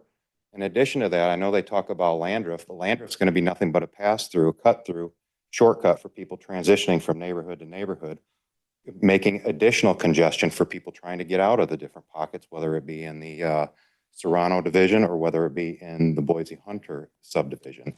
I think it needs to wait. There needs to be a little bit of a timeout put on this subdivision until these things get fixed. Idaho Department of Transportation is responsible for this. When are they doing it? The funding's not even been approved. We've paid our $5,000, our impact fees for that, but there's no date of when that road is going to be fixed, when those lanes are going in there. It's just up in the air. Is it going to be 5 years, 10 years, 15 years? Who knows when it's actually going to be fixed, but then we're going to have another 1,000 to 1,500 vehicles in this, between these subdivisions here, coming out of that road. It is, I think, premature just based on the Need to wrap up traffic. your time there, sir. All right, that's it. Well, you can do a closing. Okay, closing. We also have the issue with the schools, and infrastructure is just not there for the schools. Milton is already at capacity. I will argue different on the schools, just so you're aware, because Middleton School District is building another school on Kingsbury, the elementary over there. And we helped the Middleton School District get a grant to help build that school. What about the high school? The high school is what it is. Middleton has to decide what they're going to do with their high schools and their middle school. But the elementary schools are the ones that are at the capacity, they have the capacity issues. But that's my point. The infrastructure just isn't there for this development yet. Until they put it in, I say put it on hold. Okay, Thank you. thank you, sir. All right, we'll move, Mr., let's see, is it Patrick Hamilton? Is that right? Probably? I am him, so You are him, so it is Hamilton. I didn't know if I used. it is. Okay, all right, thank Good you. evening. Patrick Hamilton, 6828 Saddlebred Way in Star. I live in River Park Estates. A little, just, I wasn't going to talk, but then listening to the chief, a little background. I'm retired military and retired law enforcement. Little worried. I fled like a lot of the people here. I think we all fled California. We wanted to be away from the concrete jungle.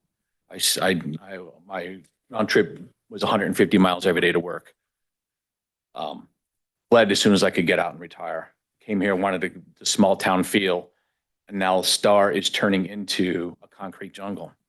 State Street's going to be nothing from Star all the way to Middleton, nothing but subdivisions and shops and everything. And we love the feel of the small towns, love the agriculture.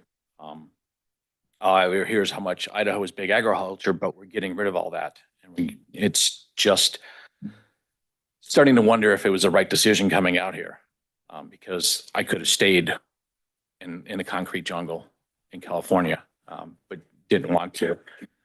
And then we're talking about adding all this. I'm really amazed that no one has ever mentioned who the developer of this is. It's right in the packet. What packet? There's a packet online. So who is this? City of Star, it's the Fergunde brothers, Right, but who are they representing? Who's the builder? the Fergunde brothers. Gande Brothers? So let's just discuss this just a little bit. I saw a flyer that came out that talks about Corey Barton Homes, CBH. That's what you're referencing. Right. Had nothing to do with this project at all. Nothing. Where that information came from, I have no idea who put that together. That flyer has so much misinformation on it. Our website has the accurate information on this project, who the builder is, who the developer is. Every builder and every developer could sell projects at any time.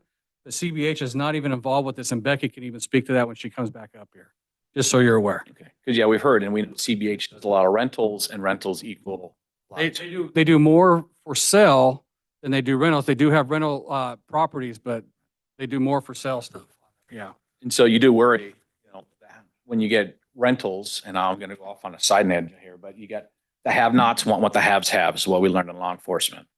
And you worry about, we have $1 million plus homes that we took our hard-earned money with and built, and then we're worried about everything coming down, our home values coming down with all this addition. Landreth is now going to make it where we're going to have a ton of road noise. State Street's going to be a ton of road noise, and it was so peaceful when we first moved in, and now that's all going to be changing. So just I'm just requesting that Star kind of slow the roll a little bit. And everybody sees dollar signs, right? We could do this, we could do that, but all of us that live there on a day-to-day basis is going to feel that impact greatly. I may be stepping into a can of worms, but I was here in 94. So they approved your subdivision and it affected my farming life, right? I farmed hundreds of acres in this town. So I'm much more for land rights than communism. It's free land. They bought it. These are actually the farmers that have been here farming. So when you say that, it's offensive to some of us that have been here 35 years. I'm not trying to offend anybody. The house was built. I didn't buy it. I mean, I bought the house, but the house was already built. I had nothing to do with what was sold before I got there, right? And we're kind of tucked away against the river. So we're kind of, you can drive down State Street and we're not that big of a footprint because we're further back. But pushing everything to State Street and then out is going to be really noticeable, and it's going to really impact response times. We talked about proactive policing, and I know my time is up, but there's going to be less proactive policing because there are going to be so many calls for service that the police department's going to have to either grow considerably to address all these issues. But we used to call it flying the colors. There's not going to be money flying the colors because there's going to be so many calls for service. So we do things different in Star than other cities. We charge developments to help pay for our police here. and we grow our police with the growth that's been going on. We operate at a 1 to 1,000 ratio, and it works well for us in the city of Star. We have the lowest crime rate in the entire valley here in the city of Star. Our police are awesome. They do a great job. So as growth happens, we add officers. 100% of your property taxes paid for the police on top of these mitigation fees that we charge to help pay for that police service. And so you're not going to see a reduction in the police services with the growth here because we add the officers for them to be able to do that. Just so you're aware, and being a you were law enforcement, right? That's what you said. Yeah. We are very, very pro-police in this city, which is, I always say, we have like 3,000 or 4,000 retired cops, I think, in this town now, right? And in the state of Idaho gives me the authority as mayor, if we ever have an issue, I could deputize so many people. I got an army of 3,000 cops that can help us out at any time, right? So I'll be calling on you if I need you, just so you're aware. We know when. Okay, got it. So, yeah, thank you. Appreciate that. Yes, I'm sorry. Hey, sir, sorry. Mr. Patrick, Councilman Nielsen has a comment or question. Thank you. And I'm not sure that you need to, I mean, sounds like, yeah, go ahead and stay. You know, you bring up concerns that I think a lot of people come to conclusions of that, you know, this is going to happen and that's going to happen. And I saw this happen where I came from and now I'm here and I'm concerned that it's going to turn into that. And, you know, I share this now and then. I've got a newspaper from the Star Independent from back in 2000, I think it's 2006 or maybe it's 2009, hardly matters now. But the number one concern was the Star is going to lose its small town feel. And here we are in 2026, and the number one concern is that Star is going to lose its small town feel. And the small town feel has got nothing to do with who builds what house, what size the house is, how many businesses are moving in. It has everything to do with how we treat each other and how we are neighbor to neighbor and how we treat people when we're out on the highway. Do we let somebody in or do we, rush up so that, the zipper merge doesn't work? That's the kind of stuff that makes it a bad place to live. And look, here in Idaho, if you own land, you get to do with it what you want, within reason, within the zoning laws, things like that. There's not a time limit on it. Can you imagine the government we'd have if the government said, no, it's not time for you to do what you want with your land? I mean, that's the communism that Councilman Wheelock's talking about. That's the part of California that we want or whatever state somebody moved here from, that we want y'all to leave home. Leave where you came from and come here where freedom rings and where land rights are respected and where individual rights are respected. And, I'm not disagreeing with the concerns that you have at all, but I think it's really important that everybody understands that these hearings take place as a judgment on whether somebody has a right under the Fifth Amendment of the Constitution of the United States, a due process. This is the due process. Do you have a right to do with your land what you want to do with it? And everybody who has land deserves a decision on that. It's not time bound. It's not something that we can kick the can on. This is our duty. This is our responsibility. The city doesn't go out and search for people to come in and have these hearings so that we can get together every 2 weeks. These are people like yourself who are fleeing places where they feel oppressed and coming to a place where they feel like they've got opportunity. And we want to welcome them here. But man, when they get here, they need to have a home. They need to be able to build a business. And you're right. And you and David before you, you're right. The congestion's tough. But part of what we deal with here in Idaho, as a conservative state largely, is that things are paid for before they're built. We don't go into debt for stuff like that. And so you can go onto ITD's website and there's a little graphic that shows the first thing that happens is construction, is growth. And the next thing that happens is congestion. And the next thing that happens is funding. The next thing that happens is mitigation of that. And then the cycle starts over. And so, we go through these periods. I'm getting long-winded here, but, for a purpose. When I moved here 20 years ago, there was 1,500 people that lived here in this town. And you think it was quiet then compared to now? And, your neighborhood and all y'all's neighborhoods weren't here then. Mine was one of the first ones, and I'm part of the problem too, right? We're all here contributing to it. When I drove to downtown Boise, it took me an hour to get to Boise to work and an hour to come home. 10 years later, because of growth that funded traffic improvements, it took me 35 minutes to drive to Boise and 35 minutes to drive home. That was at a valley. We're now heading toward the peak again. And then there's going to be a valley. And it's just ups and downs. 128% growth in 6 years, ladies and gentlemen. This is, I think we're doing pretty good. I know we can do better. Your input helps us do better. But, hold on.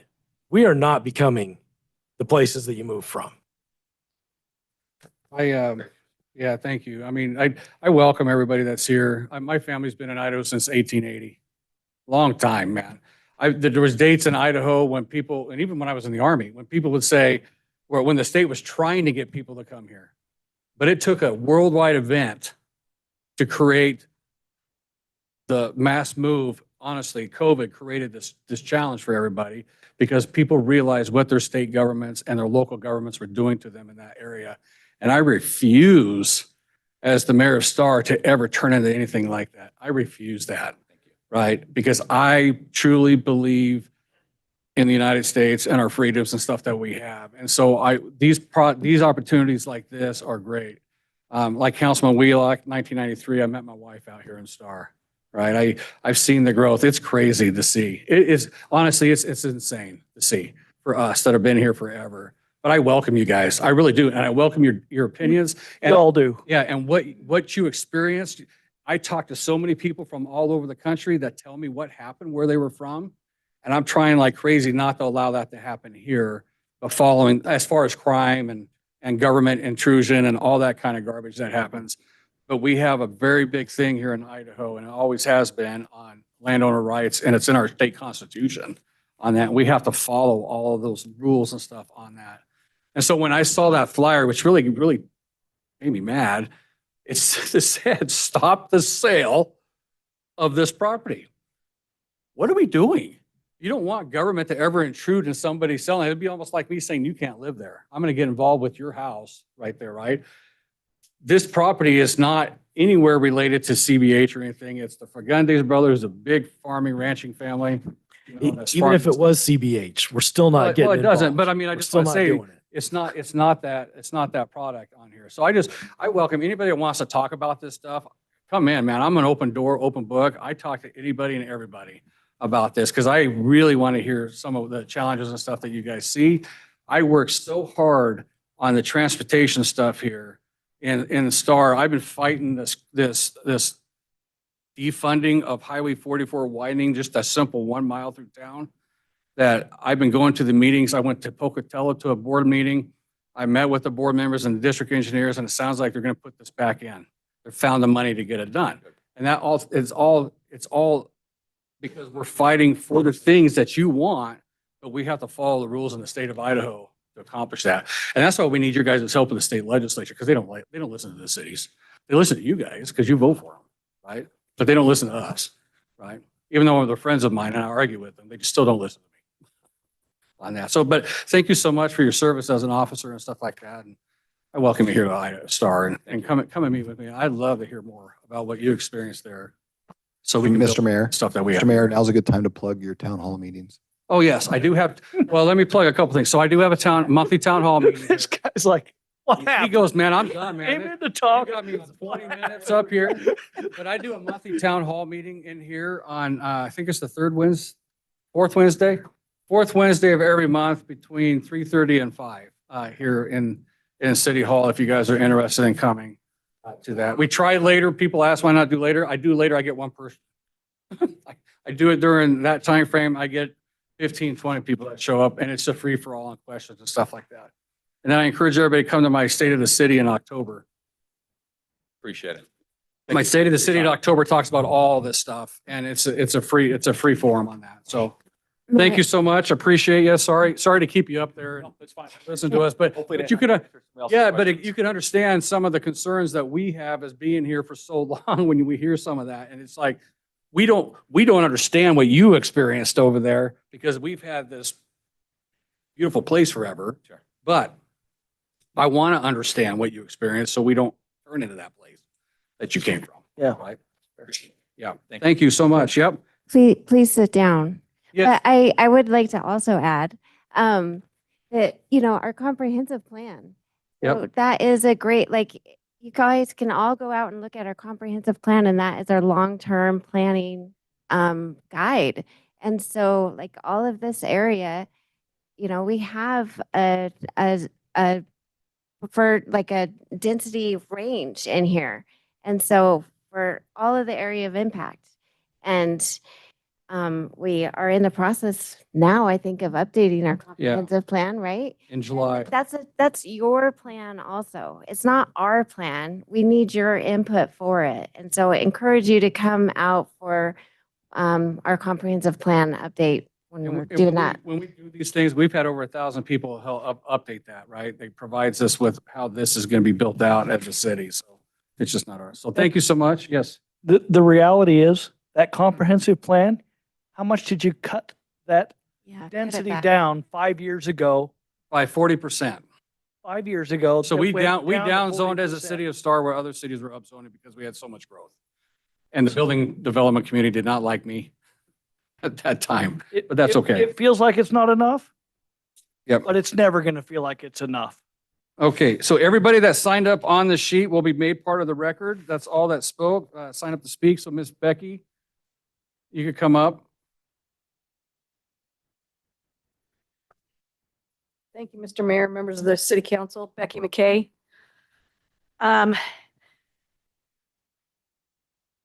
One of the things that I wanted to mention when I met with Tim Foster, and he said his family had been out there since 1954. He said his family once owned this property. The Fagundes brothers have owned this property for 10 years.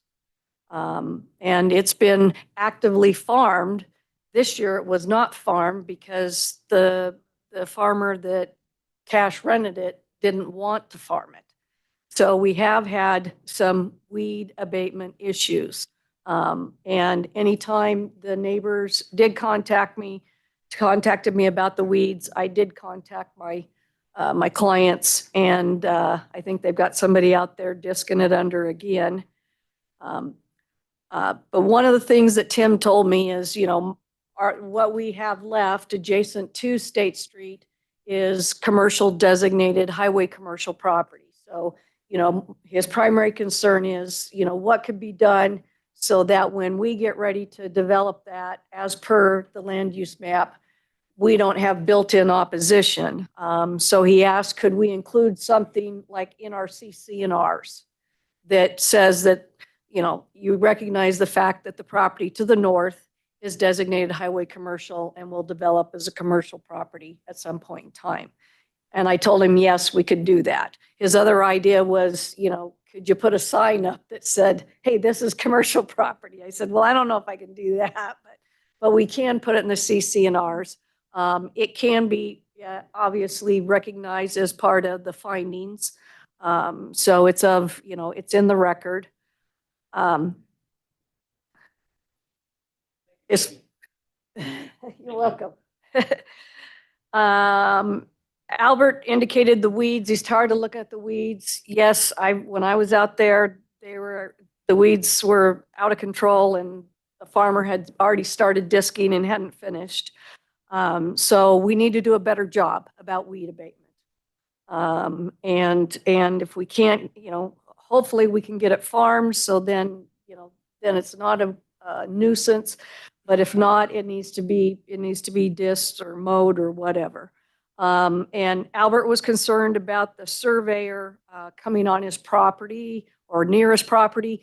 All they were doing was surveying in for that 12-inch water main extension.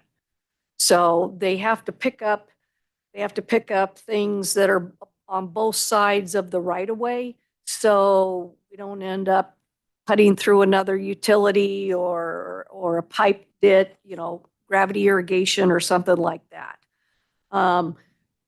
We will be improving our west side of Blessinger. When Hunter Homes went in, they improved some of the west side or east side of Blessinger, And then they also widened the bridge at the Lawrence Kennedy.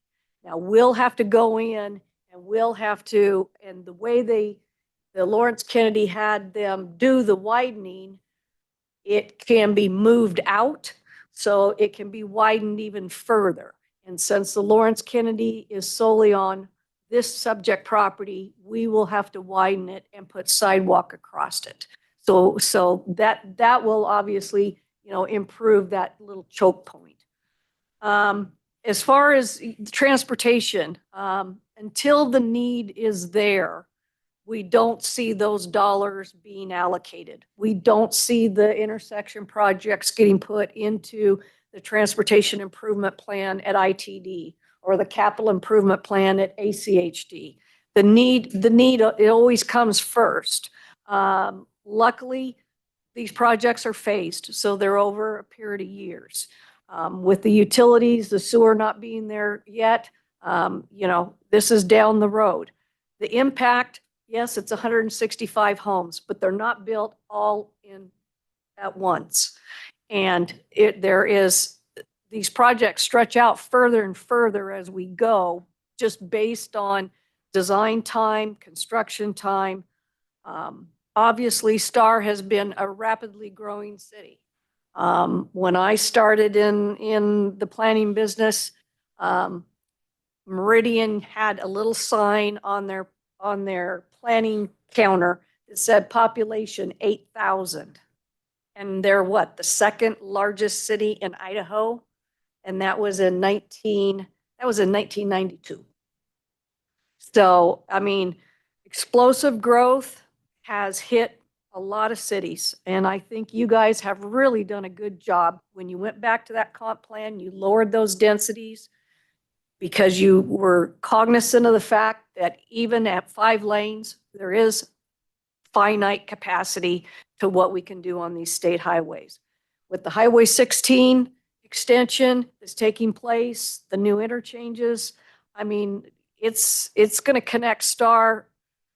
Just the first phase of that Highway 16, when I come from Hearings in Nampa, I live north of Beacon Light over between 55 and Eagle Road. It cut at least 20 minutes off my travel time because you could go north and south so quickly, even on the first phase. So it's going to be amazing when we finally get phase 2 and 3 completed. And that is going to be a major transit corridor and help this community in this area. I grew up on a farm in Hawaii County, big farm, and what we're finding now is commodity prices are not good. They're not good. And we like to preserve our farmland. We like to preserve our ranchers. Cattle are high, but as far as commodities, they're not.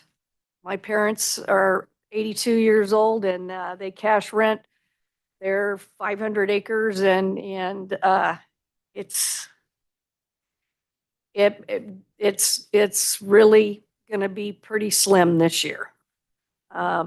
So I like the fact that you recognize that you can't saddle these farmers and say you can't ever develop your property. You got to keep farming it forever, because that's not possible. And so I've always been impressed with your attitudes towards growth and your concern with keeping this community with the small town feel, because it still has a small town feel to me.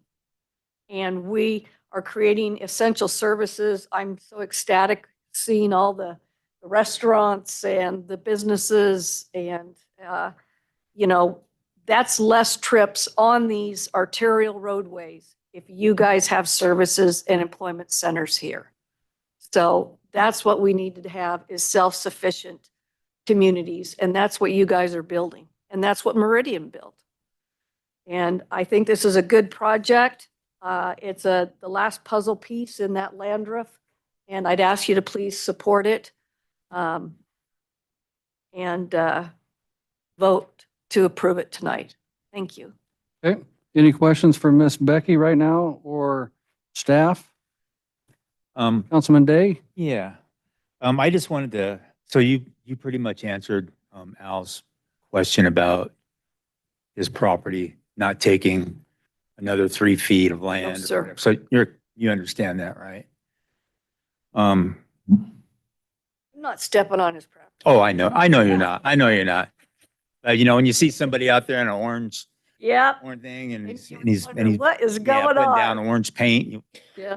get off my yard, get off Yep. my lawn, right? Mr. Mayor, Councilman Day, Ryan Morgan, your city engineer.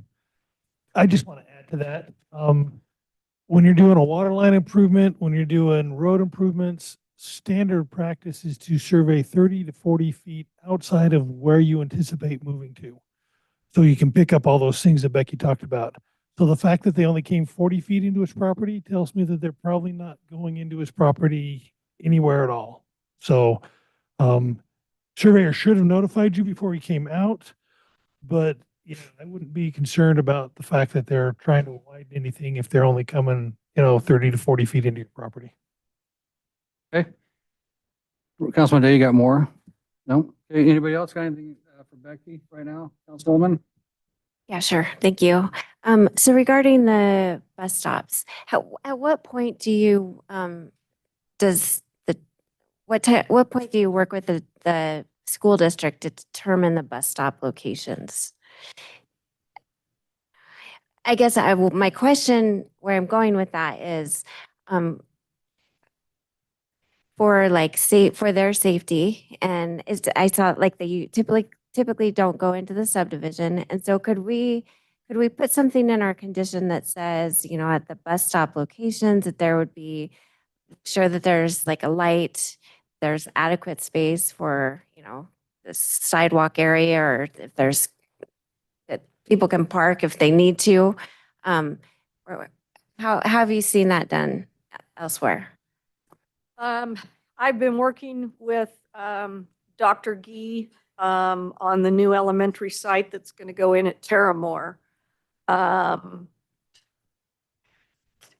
don't think that I have ever created a actual bus stop in a subdivision, but what we do when we have an elementary site in a subdivision, we will create like drop-off lanes and stuff. I did that at Bridge Tower, where we created like almost a little parking lot where parents could, so they didn't conflict with the busing, where they could drop their kids off on the south side off of a collector. Usually it's up to the school district to determine, where those buses are going to stop based on, the number of kids that are in a particular development. Okay. But as far as like a bus turnout lane, I've never been asked to do that. No, for that. I Okay. think what Miss Becky was like, they're going to adjust it. They're going to pick them up on Blessinger, or they're going to pick them up on Landry. Right. There's lights already at those intersections. They have to be there per our code. So there's going to be light there for the kids. So we don't know what the school district's going to do, and we can't tie their hand on the location, because they could put all this stuff in over here and then decide to change it over here. Right. Yeah, Right. that's my Or they could concern. decide to change it to the other road on the west side as you come in and out as well. It just depends on what the school district decides. And the nature of that neighborhood, Yeah. right? Okay. How many kids will be in there and things like that. So I get where you're going, but I don't know how we can do that without some major reform at the school district level, Yeah. because I'd rather see them go into the subdivisions. I guess I just want to make sure that we have adequate street light. And so I saw that you had one street light at the Blessinger entrance, and that's on the south side. And so maybe I don't know, can we add another one on the north side? Is it needed? Or is that something that maybe we talk about later at the final plat?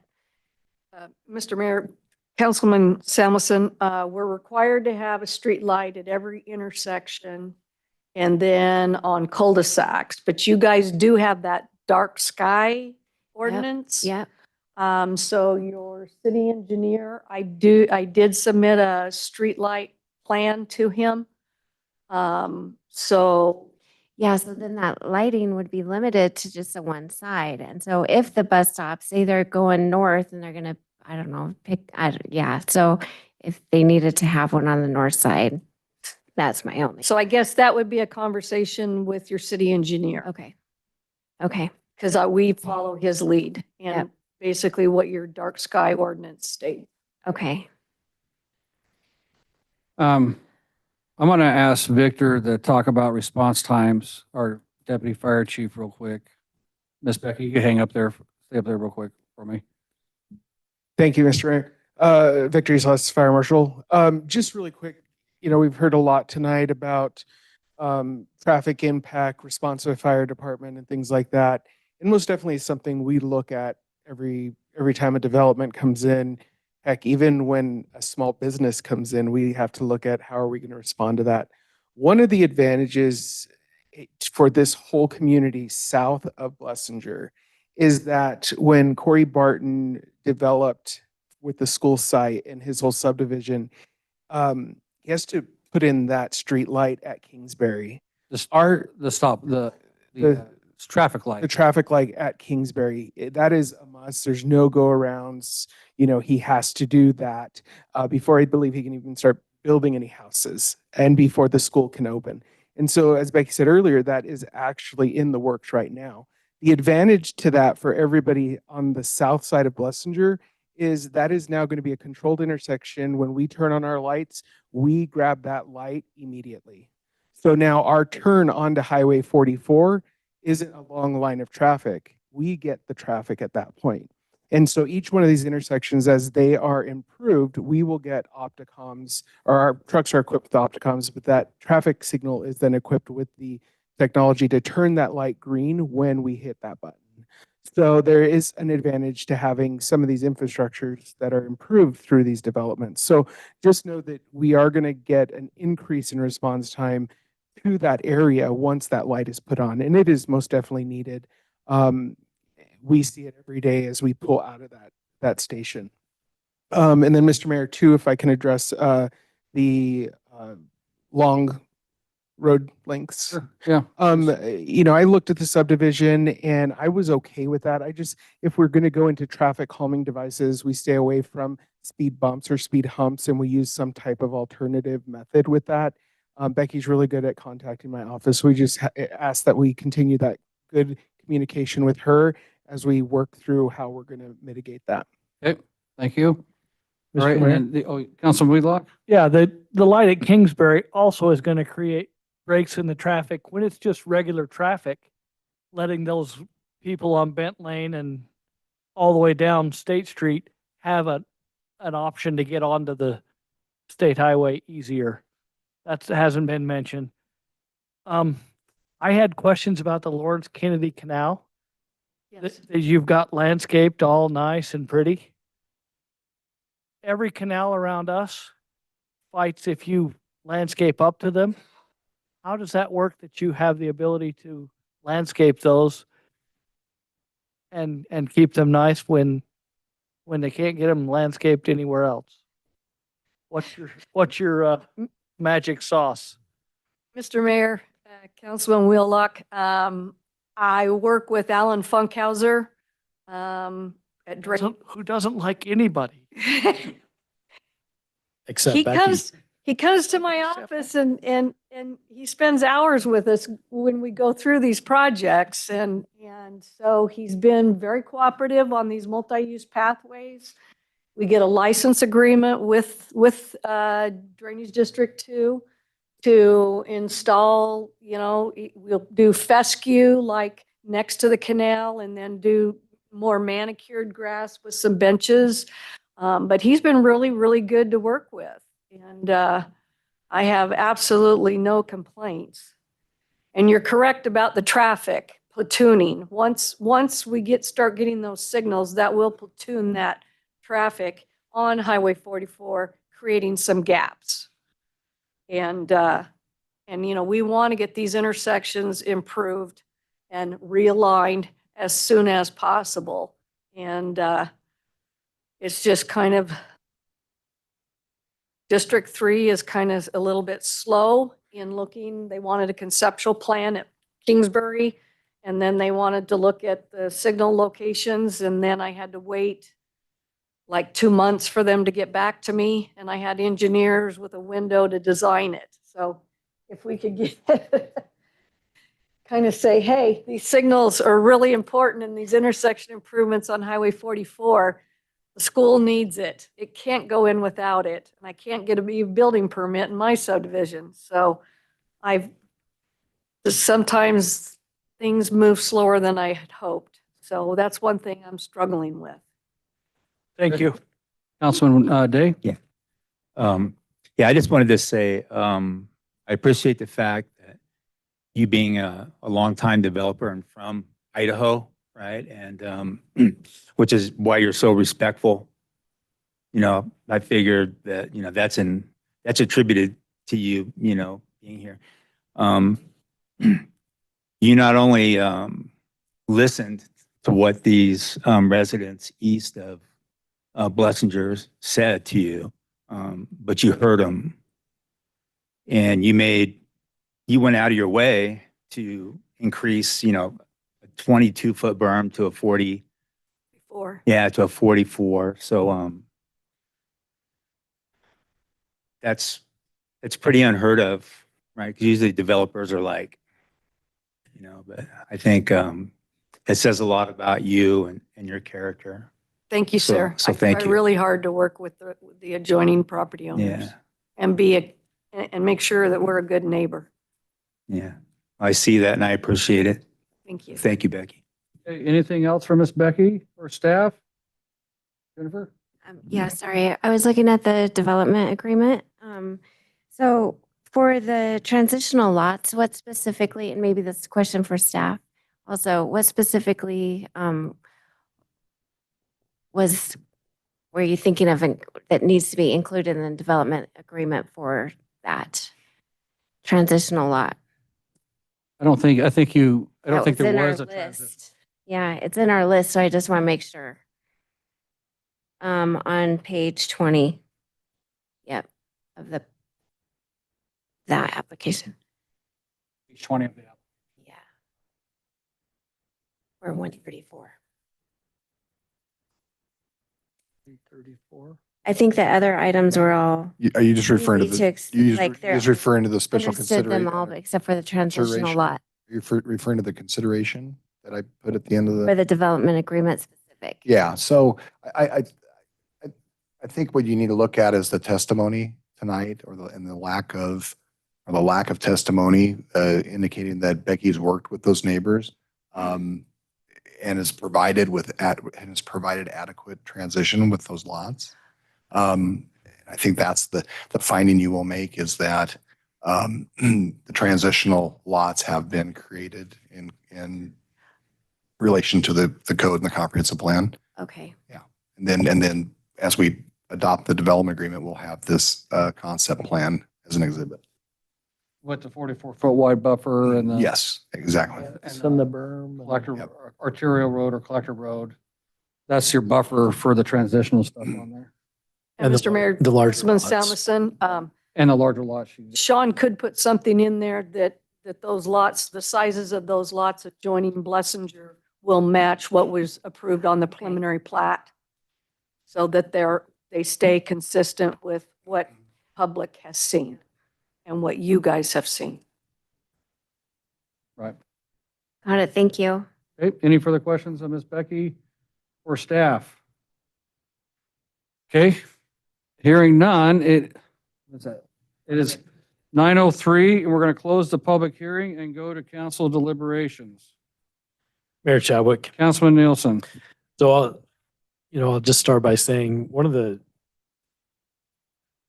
reasons that I don't have a lot of questions in this particular hearing, and Becky, I don't know if this is attributed to you or just or your organization, but I'll also say our staff, the applications that we get from you and your organization are complete. And like compliance with all the different agencies, obviously your relationships with people like Alan really, lead into some of those things, but it takes out a lot of the questions that we normally have and that we normally need to address. And so I think just staff, thank you, Becky, thank you, and your organization. because as I look at the application, I see a complete application that's compliant with all the right things that we look for in our code, with all the agencies that we deal with and are concerned with. I think we've had some really good testimony here tonight. You know, the one thing that I didn't really say to Patrick is welcome to Star. You know, I had some things to say about your thoughts, but I'm really glad you're here. I'm glad that everybody's here. Because we have an amazing community, and I think everybody contributes to that. And one of the things that I've grown to look forward to after these hearings is when some of these neighborhoods actually get built, and I get to meet some of the people that move into them, and they, you know, some of them become friends or at least good acquaintances. But everybody contributes to our community, and again, in 20 years, this still feels like Star to me.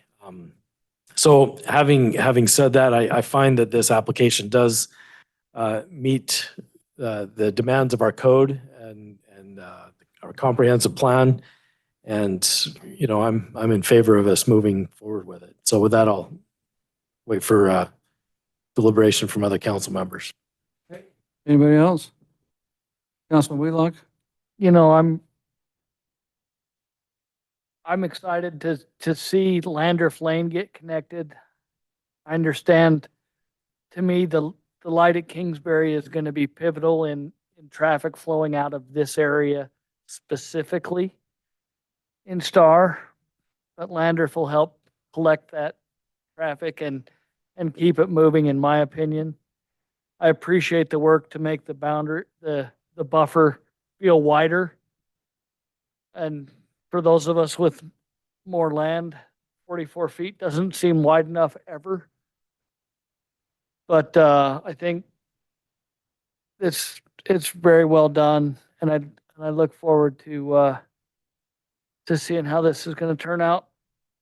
Relative, I'm interested to see how the commercial property to the north, if it ever develops, and I hope that those residents that move in are aware that that's going to be a highly potential to be a commercial property. So I'm all for it. I think she's done a good job of presenting, and I do like the input that we get each time we have a public testimony portion. So even if it feels contentious, it's by no means my intention to have that feel that way ever. Okay. Any further comments?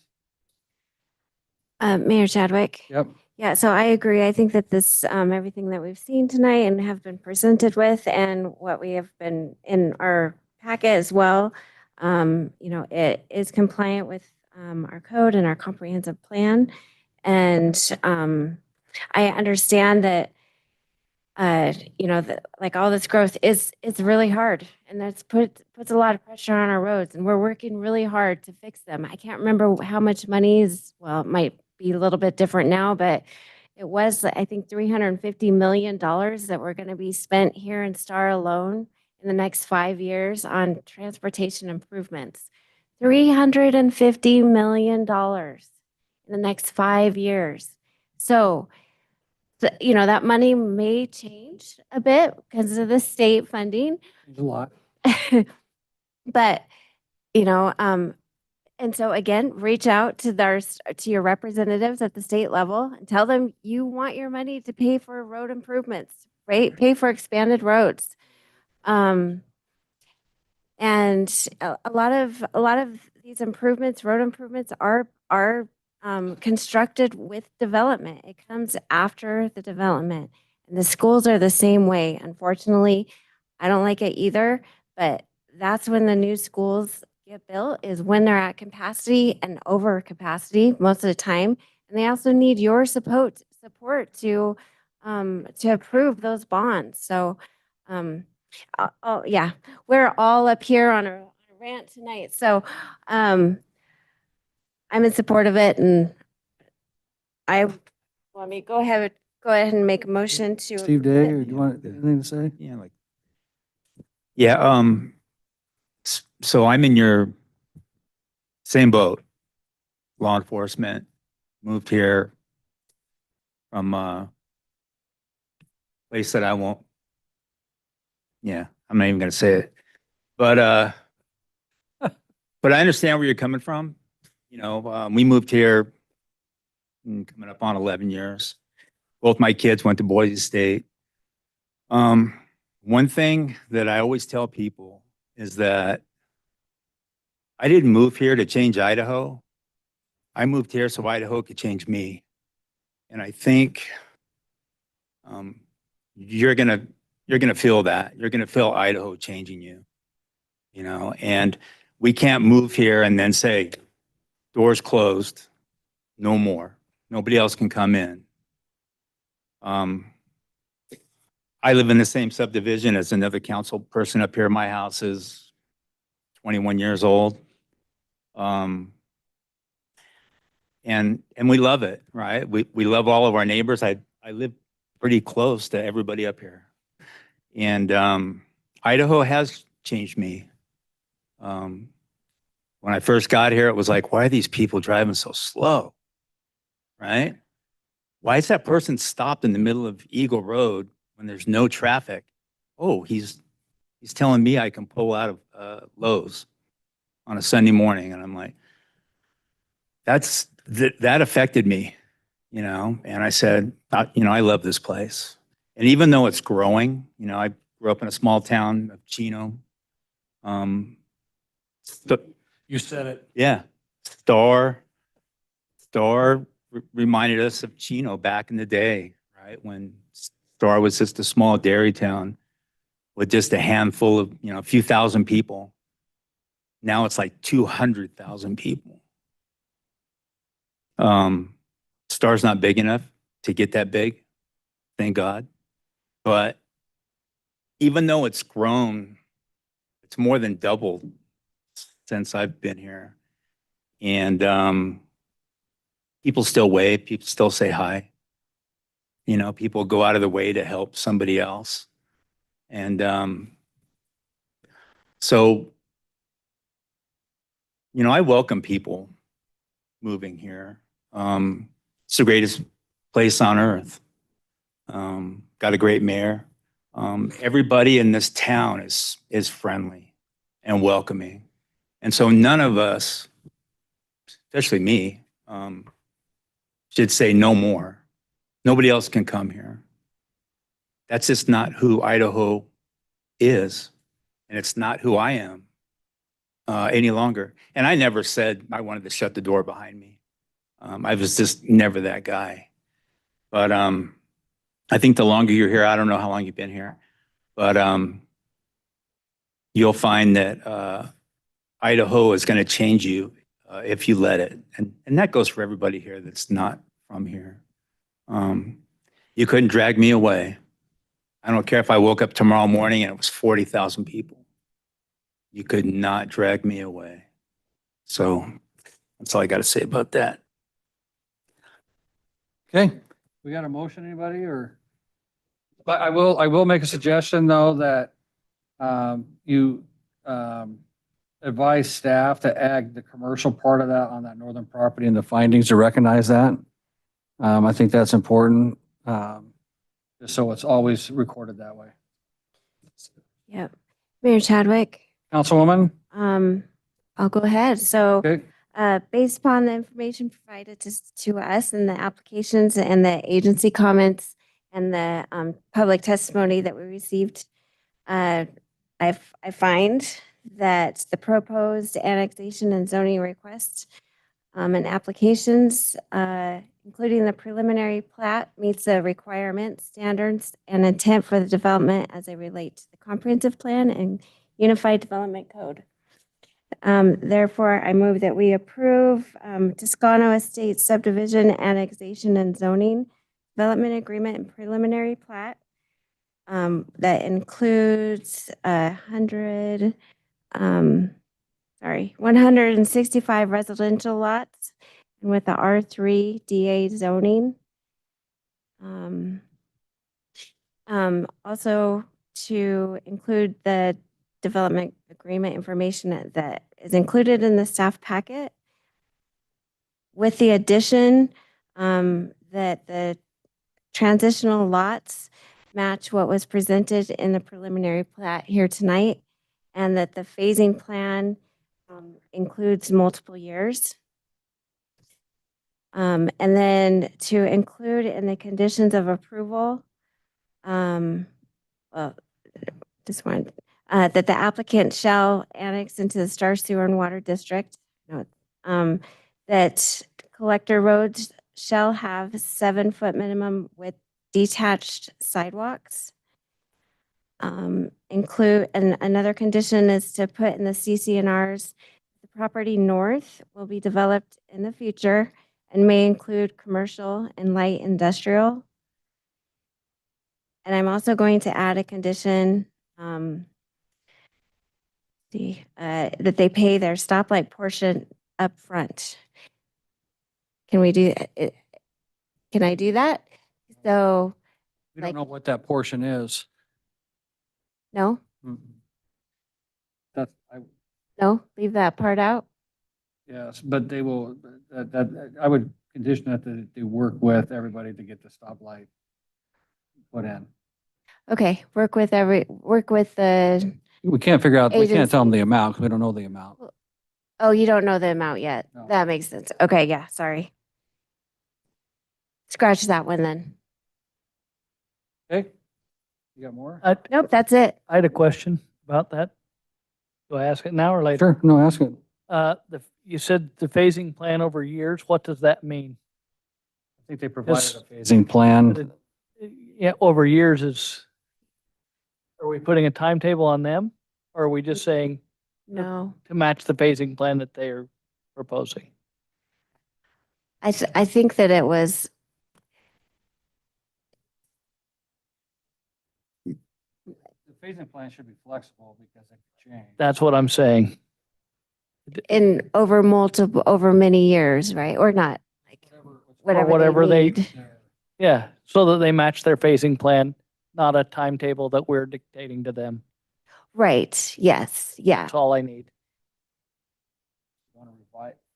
You want to revise that to what he's saying to match, because you said over years. I did add that Interpret it. over years.